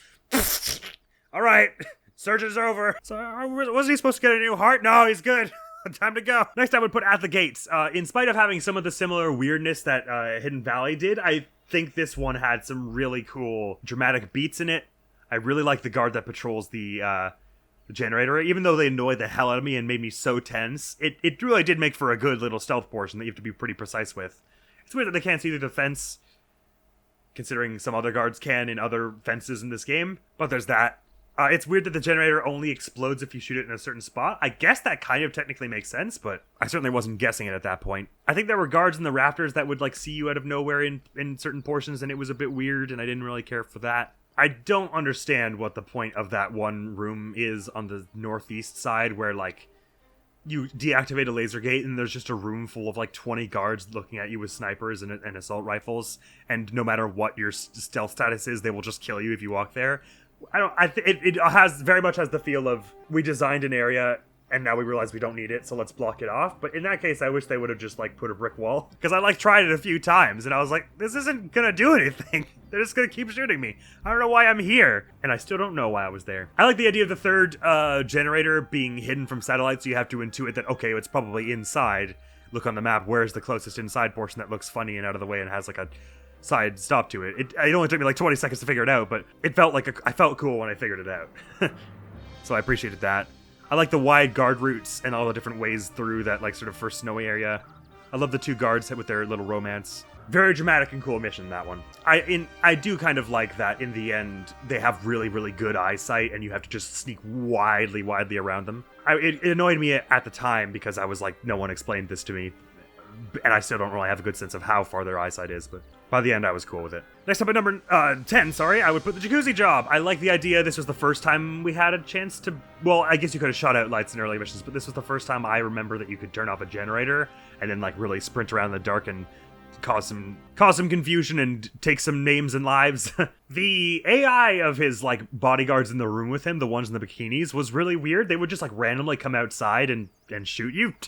For reasons I didn't really understand. The little safe that the secretary person who's playing solitaire opens, it's weird that it can close by itself even once you've anesthetized them. It feels like they should give you more of a window than like a second to anesthetize that person, and while the safe will still stay open. But I like that the two objectives, you could run up and grab them, it's just that it would cause a huge alarm. So if you wanted to play a high chaos murder everybody, you totally could just run through, grab stuff, and just start shooting. Or you could turn off all of the powers that like you don't trip the wires and stuff. I like that there are multiple ways through that one. Like I mean that can be said of most missions, but the multiple ways in that one are quite clear, I think, and I like that. It's very hard to get a guard's outfit early on, but then that wasn't too necessary in the end anyway. We found out. I like that when stuff is going wrong, Sejan's twin hides under the water. Like that'll help. I mean, to be fair, if he ran in the room and didn't know he did that, you probably would be like, where'd he go? And leave. Fun mission with a good sense of humor, though, that one. Next up, number 9, the Death of Hannelore. I really like this infiltration to the hospital/temple area. Really cool idea. Really classic Hitman stuff. I like the idea of the sewer as a means of ingress and outgress, but I didn't really find it too useful in the end. Again, I like the humor of this doctor just being the absolute worst. I like using the patient's outfit, and then everyone's just like, "Oh, hey, you're looking so much better today!" Like that mission had a good vibe to it all around. Again, still like some of the guard dispositions are a little weird. It's weird that the guards will not like a guard going to the storeroom. I get not liking a monk or the patient going to the storeroom, but it's weird that the guards will, even if their suspicion is starting to go down, you get near the storeroom and they're like, "Hey, you're not allowed to be there," and it's like, why not? I will say I didn't especially notice any other way you could do that other than the patient disguise, save going guns a-blazing, I mean.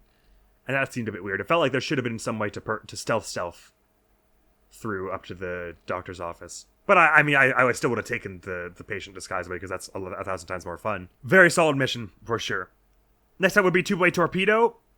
One of the few missions they gave us bonus saves for. I kind of felt like a bonus save would be warranted in Tunnel Rat. And maybe even in the final mission. Like, after you kill half the guards, gives you a bonus save or something. Or once you get to the storeroom or something, just to cut down on some tedium. But this was the first one mission where we did get a bonus save, and I think putting one as you get downstairs feels totally right, because it's not...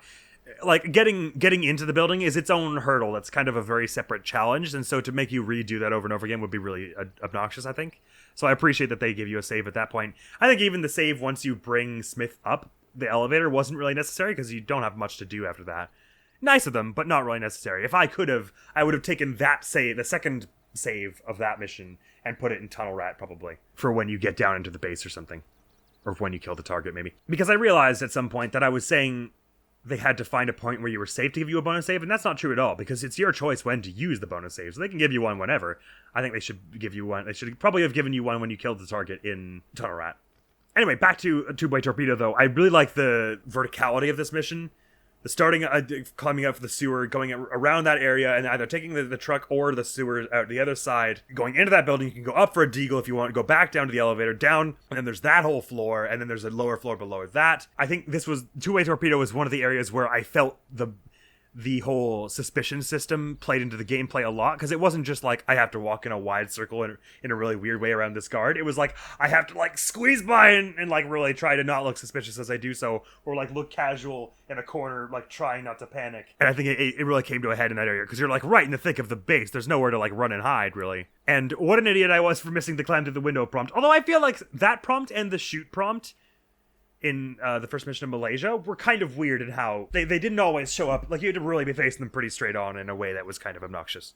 But anyway, I like the idea of squeezing through, swapping the soldier's outfit for like an officer's outfit, which is really cool, because then like the guard you knocked out up top doesn't matter anymore, because they're looking for the wrong person. I like squeezing into the little observation room and taking him out through the window and then vaulting through the window, getting Smith out of there. Like, the pacing and like cinematic orchestration of that mission is really cool. I love as you come up the elevator, the soldiers are like buzzing the intercom like, the guy's dead, and the person reading the intercom is like, Regis for it, and then sees you coming and is just like, oh hey, how's it going, and like forgets to check it. I love the little thing where Smith goes for a high five for 47 at the end, and he just looks at it and it's just like, come on man, and it like leaves. That mission had a really great sense of humor as well. The base was really well designed. I like the idea of disabling the security as well, and you can do that either by shooting the security cameras or by shooting the main server. That mission had a lot of... that was like a really full mission. Probably one of the longest in the game, really. And I think the execution was pretty good. There were a few things that confused me at first, but it was nothing that I couldn't work through in the end, for the most part. Next, I would go for the Kirov Park meeting. It's just a good sniping mission. It's really nothing more to say than that. It's like a Hitman's bread and butter. And really, it was good for an early game mission, because it taught me a lot about what guards will investigate, what guards won't investigate, when guards will find you suspicious and when they won't, and when it's good, appropriate to sneak around a guard rather than try and knock them out, etc. I appreciate that they let you kill both targets with one bullet. That's really cool, and it's convenient because the fewer shots I have to take, the better. I just like that mission. Good, solid one. Next movie, the St. Petersburg Stakeout, which is the first mission we did in St. Petersburg. I really liked this one. Again, it took me a while to figure out what they were kind of trying to ask for me to do, because that was before I really understood. Well, at that point, there are a lot of guards walking around briskly, so stealthing up behind, and very few standing still. So stealthing up behind someone getting an outfit is very difficult. At a point where I was already sort of struggling, only barely coming to grips with how useful the outfits were with the suspicion system and everything. But I think that mission taught me a lot more than Anathema did, probably. Taught me that I need to look for guards who are stationary to get their outfits, stationary or walking very slow. And that at that point I need to hustle, but not hustle around people too closely. Try and find a route that doesn't take me past too many people, run only intermittently when I have to, and that I can fire off a gun and be loud as long as no one sees me do it and I go back to acting normal right after, kind of thing. I just really liked the way we ended up doing that, was just taking a single shot with a revolver from across the street. Not sneaking a sniper anywhere. And that it was the revolver that I got from killing the Don in the previous mission. I felt so cool, because I chose to take that with me and leave with it. So that was a situation where the disguise system, the weapon procurement system, the anesthesia timer system, and the gunplay all kind of cooperated to become a mission, to make a very satisfying stealth experience, essentially. And it was our first silent assassin ranking, so happy about that. Next up at number 5, I would go to the basement killing. I did like this mission a lot, even in spite of the fact that I completely missed the smoke bomb and the throwing the weapons down the chute the first time. The fact that I missed two major components of it and still managed to find a way through, that resulted in a silent assassin ranking, I think, should demonstrate just how many ways there are to do that mission and how creatively enabling it is, I think. Thumbs up to that mission. That's awesome. I like Pizza Boy 47. That's just awesome. I like that Charlie Chan is in like an underground little computer room full of chips and pizza, and they're like the stealthy thing you have to avoid, otherwise it makes noise, like they're the broken glass equivalent. I like that they give you that twist that there's a twin in the middle of that mission, and then you have to get out while you're still like, mind's still racing about that. And in hindsight, I do like the idea that you take out the security in the same room that you're kind of trying to get to the security elevator from. Like that monitor, you can really just be like, hey guys, I'm not suspicious at all. Bang, I'm suspicious, and then like run to the elevator, and that still counts as a sound assassin ranking. I like that it lets you do that. Although I'm quite curious how you would get those guards out of there to take it out without them noticing in reality. Maybe if you... No. How would that... I don't really know how you would do that. In a minute, I'm going to look up some of the Hitman Video Games channel's Silent Assassin runs of these, so I might try that one. I'm not sure. Just out of curiosity. Basement killing was super cool, though, even though it took me a while, and there was a lot of stuff I didn't figure out quickly. I also like that, in theory, it is possible to get a firefighter outfit in perfect stealth if things align well, and I did manage it a few times, even though it doesn't really help. I like that the roots and the stealth mechanics are robust enough to allow that, even when they weren't really intending it. Next up at number 4, I would put Invitation to a Party. It reminded me a lot of Traditions of the Trade from the previous one. I like that there's another spy in there trying to get this rare missile guidance system, which in reality would already been sold at that point, but so that you can either wait till that they've got the ambassador, the ambassador at gunpoint, or is just knock out the ambassador yourself to get in there and grab the briefcase. I like that the general is walking around in another part of the room of the building that doesn't really have any relevance. So it's two very distinct tasks, and you have to figure out how they mesh. Then which one you want to do first and stuff. Oh, and I think I like the layout of the building. There doesn't feel like too much wasted space. Like there's the subterranean route, which lets you get in without going right through the front door. Although we learned later my outfit might have worked. Although they said I didn't have an invitation, so anyway, it doesn't matter. I think there was a waiter outfit there if you wanted to go that route, which would probably help you poison the chocolates more easily and stuff. And I like that once you get the suitcase, it doesn't like spawn a bunch more enemies or something. It's very consistent with how the mission is in the rest of the time. It's like, now you have to get out, and you remember where everyone is, right? And like where not to run. And it's like, yeah, I think so. Don't really know what was with that person who shot us at the end, though. It was like the Spetsnaz agent, like, somehow knew we were going to be at that boat at the end and just, like, tailed us there. Fortunately, it still counted as Silent Assassin, I think. Anyway, next up at number 3, I would put Murder at the Bazaar. I like that it's a nice, straightforward mission as an intro to that place, but you have to kill 2 targets and take something off with their bodies, and it sounds like it's going to be so intense, but in reality, you can really just blitz both targets. And as long as you're not wasting any time, no one's going to really see you. I like very much that if you aren't going to take out the general right at the beginning, you're going to take them out in the actual bazaar proper, like we did. The way you take them out, you're kind of trying to take them out in such a way that then their body will be in a corner somewhere that is easy to pick up the key off, take the key off without anyone having a sightline to you. So like we did, we just like shot him into a corner full force. Then it was easy to snag the key and run there. A very fun mission and just like a nice filling and Primo. It's that one and Death of Hannelore are like, well, they're like exactly what I think of when I think of a Hitman mission, basically. Next up at number 2, I would put Temple City Ambush. Like even the specifics of this one aren't necessarily some of the best design in the game.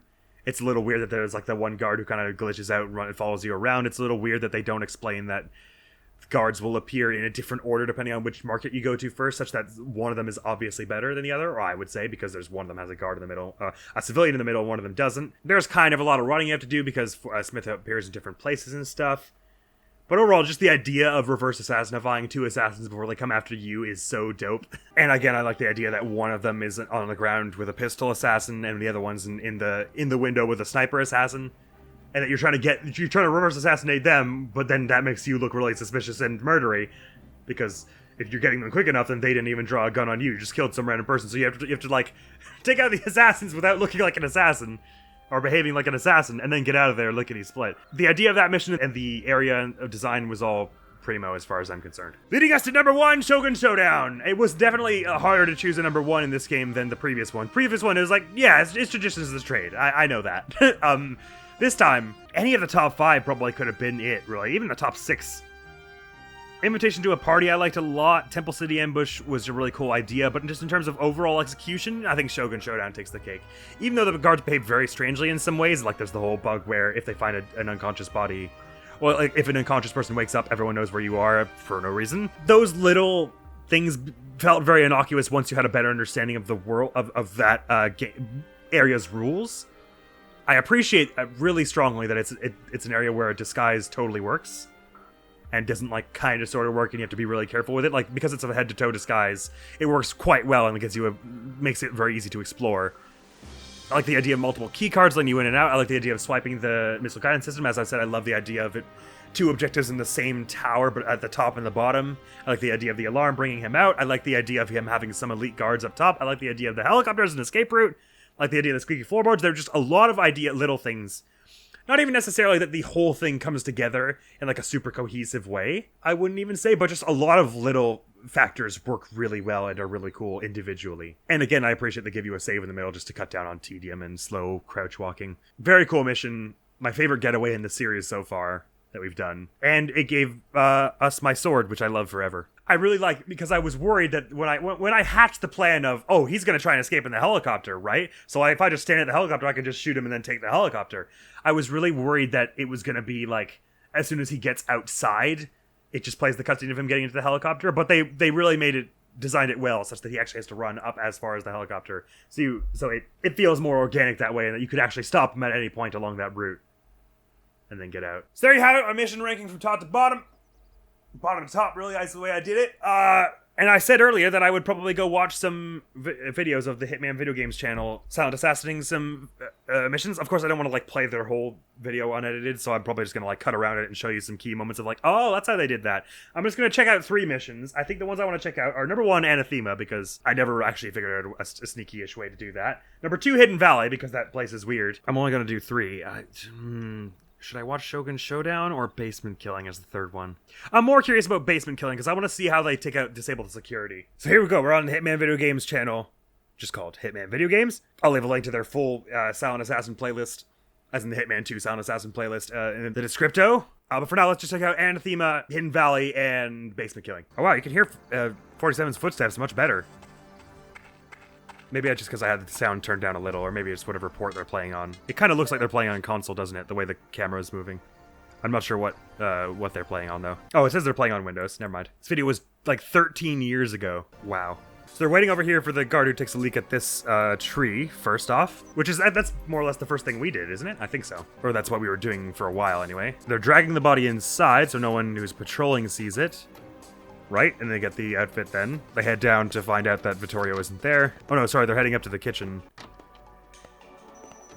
Oh, interesting, on the balcony. Oh! I would not have expected you would be able to walk along that. Oh, of course! That makes perfect sense, because that's why this roof exit from the boss's office exists at all, is so you can sneak up here. Cool. Okay. I definitely wouldn't have tried climbing on that thing. I would have assumed that I would fall right through, so that's pretty cool. And that lets you walk all the way over here, and at some point he comes in here if he's not already, so I guess that's how they're going to get him. They're just opening the door over and over again until he comes in here, and it's as easy as strangling him then. Right!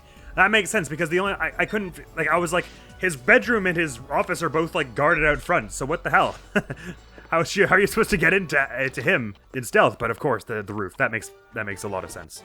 It's like the one thing I didn't try. Oh, you can escape in the car. Neat. That's why the car keys were a thing. I wouldn't have guessed that was an escape point. But now they just have to leave, right? There's no other objectives, I don't think. So they're just trying to play it nice and sneaky and get out of there. Sweet. That was cool. Yeah, it's weird. The sound effects are much more crisp in there. Like, I had the sound effects turned down a fair bit, to be fair. Just because, like, the gunshots were so much louder than the speech and everything. But I don't know.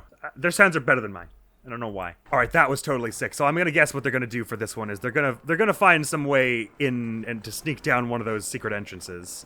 And when they do that, I'm gonna guess that they're gonna be familiar enough with the sight lines of everyone to just be like able to squeeze in between them.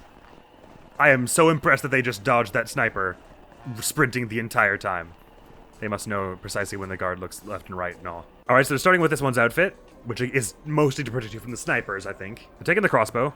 Oh, of course. If you have an outfit, the snipers don't care, so you could go back and get into the truck. Oh, I'm an idiot. Oh, that makes a lot of sense. Because I kept wondering, how the shit were you supposed to get into the truck? But that is exactly what the outfit, duh. I like had all the pieces, I just didn't put it together. Right, and this will help you get, we don't know how far the truck, I don't know how far the truck goes, but it'll help you get some distance anyway. Leads them out to this exit, which is not the one I took in the end. I'm not at all sure where this is actually. Because they're not looking at the map because they already know. They're just playing this sightline for a fool. Oh no, this is the secret entrance I ended up sneaking to in the end. Or not necessarily in the end, but one of the times anyway. They're pulling out their anesthetic, I guess just to get the guard who's down there, just so they don't have to worry about fussing with them. Makes enough sense. They're gonna grab the crossbow back in a minute. just because they want to bring it out of the mission, surely. And at this point, it's just playing the sightlines underground. So zooming in here to wait till this truck is moving, are they? Yeah. And they're gonna get around behind it. Or are they gonna try and get in it somehow? Oh, okay, right. So this truck will be the one that goes all the way right to the end, right? This will be the one that pulls up. Right, okay, gotcha. So you sneak in between the trucks and stuff. I see how they were kind of... Watching this, it's like, obviously that's what the designers wanted you to do, now that I see it so plain as day like this. But I would never have guessed from my first playthrough on account of the fact... Oh, does it even drive you all the way out? I thought it would just drive you right to the next secret escape. It even just puts you out right by the exit. Oh, that was cool. That was something I definitely wasn't getting.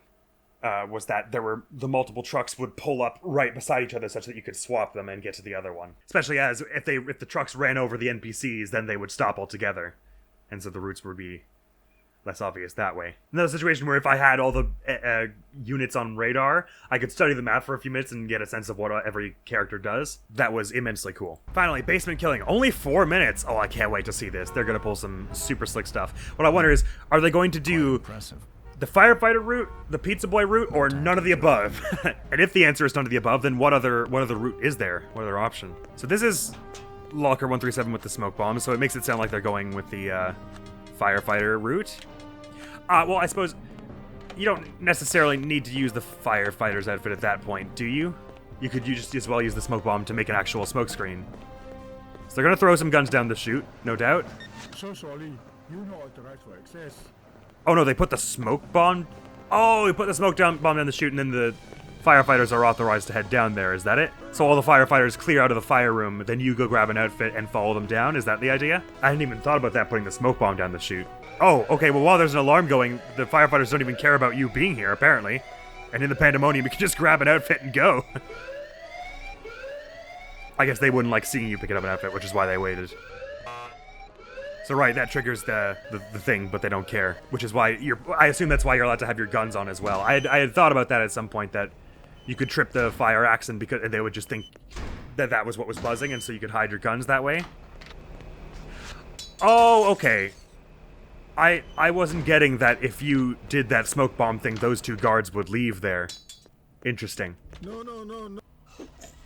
Yes, my friend. And there are no guards here because they're all investigating the smoke, so it's as easy as leaving. Oh my god, there was one. But, much like me, just getting seen right at the end doesn't discount your silent assassin rating.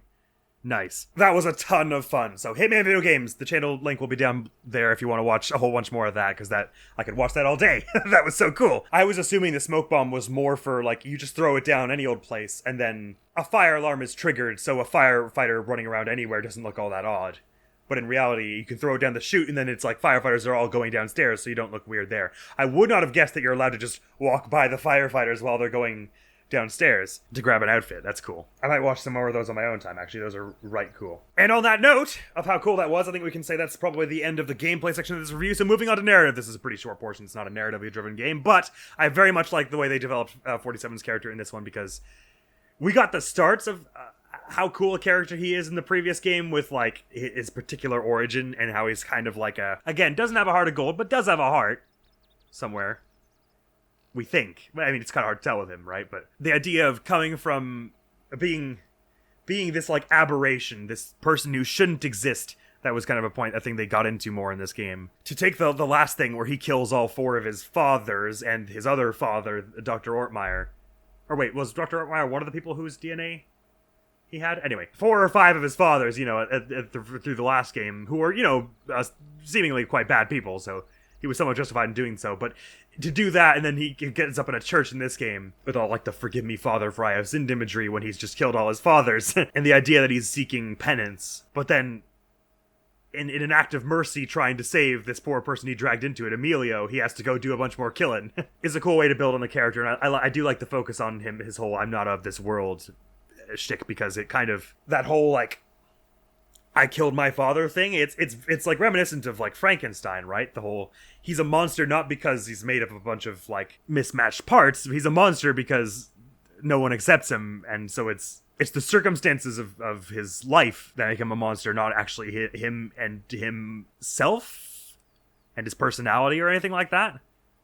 It's because everyone treats him like a monster that he has to act like one, and 47's kind of the same way. He starts out a killer, And then he's like, well, I'll just try to retreat to a normal life, but then people value him as a killer and want him back as a killer. So then he's like, and so in resisting that and trying to save this dude they kidnap, he has to become a killer again. So even though it's not like a hugely narratively driven game, there's some interesting developments to the sort of mythology of 47's character here. I didn't quite understand all of the ending. I guess, well, I don't know, because Emilio tells him, and I think he was supposed to be dying then, but I'm still not like 100% sure, to take the crucifix and hold like mercy in his heart as he carries on. And 47 promises, but then leaves the cross behind and is like, I'm not of this world, so I can't follow the same rules as normal people. I can't live a life like that. I've just proven that because I tried, and then a bunch of people brought me back into it. So let me leave behind the idea that I can somehow live a normal life, and instead just go hunt down the, the wicked ones who brought this into motion. But that's kind of the part I didn't... Well, that's what I sort of assumed he was meant when he said, I'll never forget those who betrayed me, nor the ones who never failed to uphold my trust or whatever. I think he was just trying to say, my place in this world is killing bad people, and resisting that clearly is just going to get more innocent people hurt, which is not what I want, so may as well keep living the assassin life, I think is kind of what he was getting at. But he kind of made it seem like, I'm going to go seek my justice, like I'm going to go right this wrong. And I don't know who he was going to do that with, because he doesn't know anything about the North American dude, who ostensibly got away. The only one he knew about was Sergei, whom he did very much kill pretty hard. So while I didn't fully understand what his monologue at the end was about, it was pretty cool. And the credits going up beside the cross was pretty sweet as well. Overall, I really liked the vibe of this game's narrative and plot elements, though, that of 47 trying to live a normal life, and in a really kind of sad twist of events, trying to not be a killer, and that seems to be the only thing, not only the only thing that seems to work out for him, but always seems to be the only option somehow. He's very sad in this game. I hope he feels better about everything in the next one. Even if that was Emilio's death, which I'm still only 90% sure of, it was a nicer death than I was kind of imagining. I was really worried for a bit there that Emilio was gonna, they were gonna, drown him at a pivotal moment to try and draw 47 out, and he was gonna die in a really horrific way. But he got to die telling 47 to be a good man and everything, which is kind of a nicer ending for him than I might have imagined, if he did indeed die. And again, it's kind of sad that 47, without hesitation, was like, I promise I'll try to be a good man and, try to stop hurting people, but then... Well, he did... Vittorio did kind of say, find your place in the world. He didn't exactly say, don't kill anyone. But he seemed to kind of be implying, find a place that is safe and peaceful. And 47 said, I promise. And leaving the cross behind, I think, was kind of indicative that he's kind of breaking that promise, because he doesn't really feel like he can have one safe place in the same way that other people... Again, going back to that thing of, he's not of this world and doesn't fit in. For how narratively sparse it is, it feels like it raises some interesting questions, this game's plot and characters. It's kind of cool in that way, that it blindsided me with that at the end. Anyway, I don't kind of expect they'll carry on that storyline of him being not of this world and trying to find what his purpose is in the games that go on. I kind of assumed that this was just to set up the rest of the series, because they probably at this point assumed there would be a series. Show why this is the life he has to lead, even though at the beginning, in the first game, you might have been wondering, why is he bothering to go through with this at all? And why would he carry on after he killed all the people responsible for the experiment? I feel like this justifies it enough. I have enough, this will give me context for the character going forward, where in future games, when they're like, well, this is the lifestyle he's living and he can't walk away, I think I'll understand why. And on that note, whew, this is a long ass video. It's probably gonna be 4 hours by the end. I should be able to cut out a fair bit, though. Gosh golly. But I really did like this game. I cannot, it more than anything, it makes me excited for the rest of the series. It feels like it's gonna get better as the games go on. Because for Codename 47, it was a little tepid, a little slow to get started, but whenever you did get it going, it was the most high octane everything ever. And in this game, it was a little up and down, but generally kept the energy quite higher. And so I'm imagining as we go forward, things are gonna get quite a lot tighter and quite a lot more... There's going to be a lot more missions that feel very cinematically refreshing and fulfilling, in the same way that At the Gates, Tracking Hayamoto, Death of Hannelore did, etc. I'm expecting a lot more of that kind of mission design, where there's this clear cinematic path. There are multiple clear cinematic paths that you can follow and kind of mix around with and stuff. Oh, also another random note. In the previous game, one of the things I kept mentioning was that I liked how you could start with a smart plan and then kind of botch it halfway and go loud. And that's still true in this game to a point, I suppose. And we did it somewhat, but because there were stealth mechanics, I felt a little less inclined to, but we still did many times.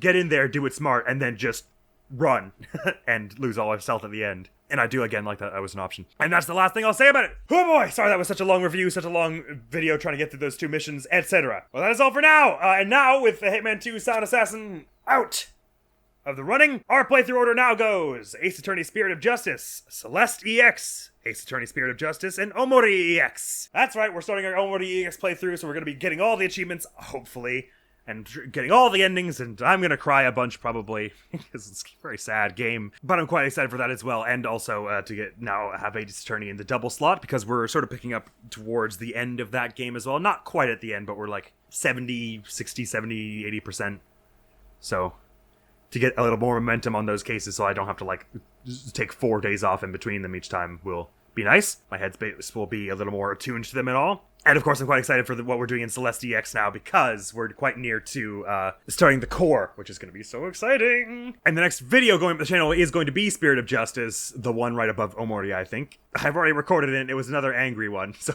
I know that kind of contradicts what I just said a moment ago about how I'm so excited to carry on more Spirit of Justice, but I am excited. And after one of those 3 games is done, I'm actually not sure which one it would be. Probably will be Ace Attorney. It won't be Omori, because we're going to need a lot of episodes to get all the Steam achievements. But Celeste, I'm not sure how much more we have to do past the core, because we have all the other collectibles up to that point.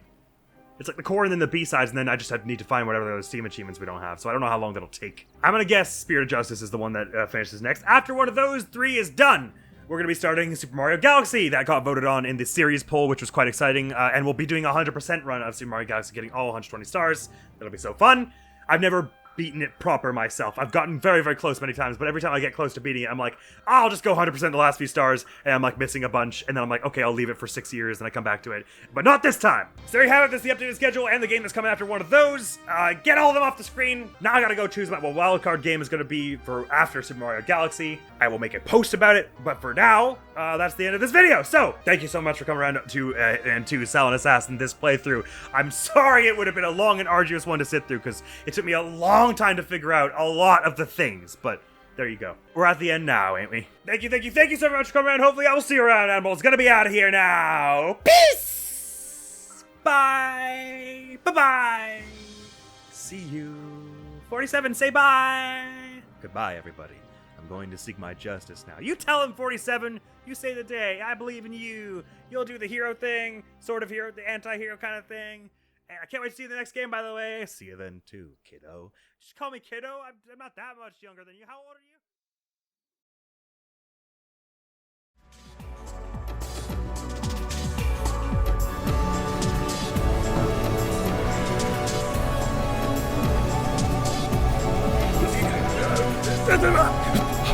I'm alive! I'm alive! I don't know how, but I'm alive! Okay, and that was the 3rd one, so we still haven't missed one, apparently. Good thing of true.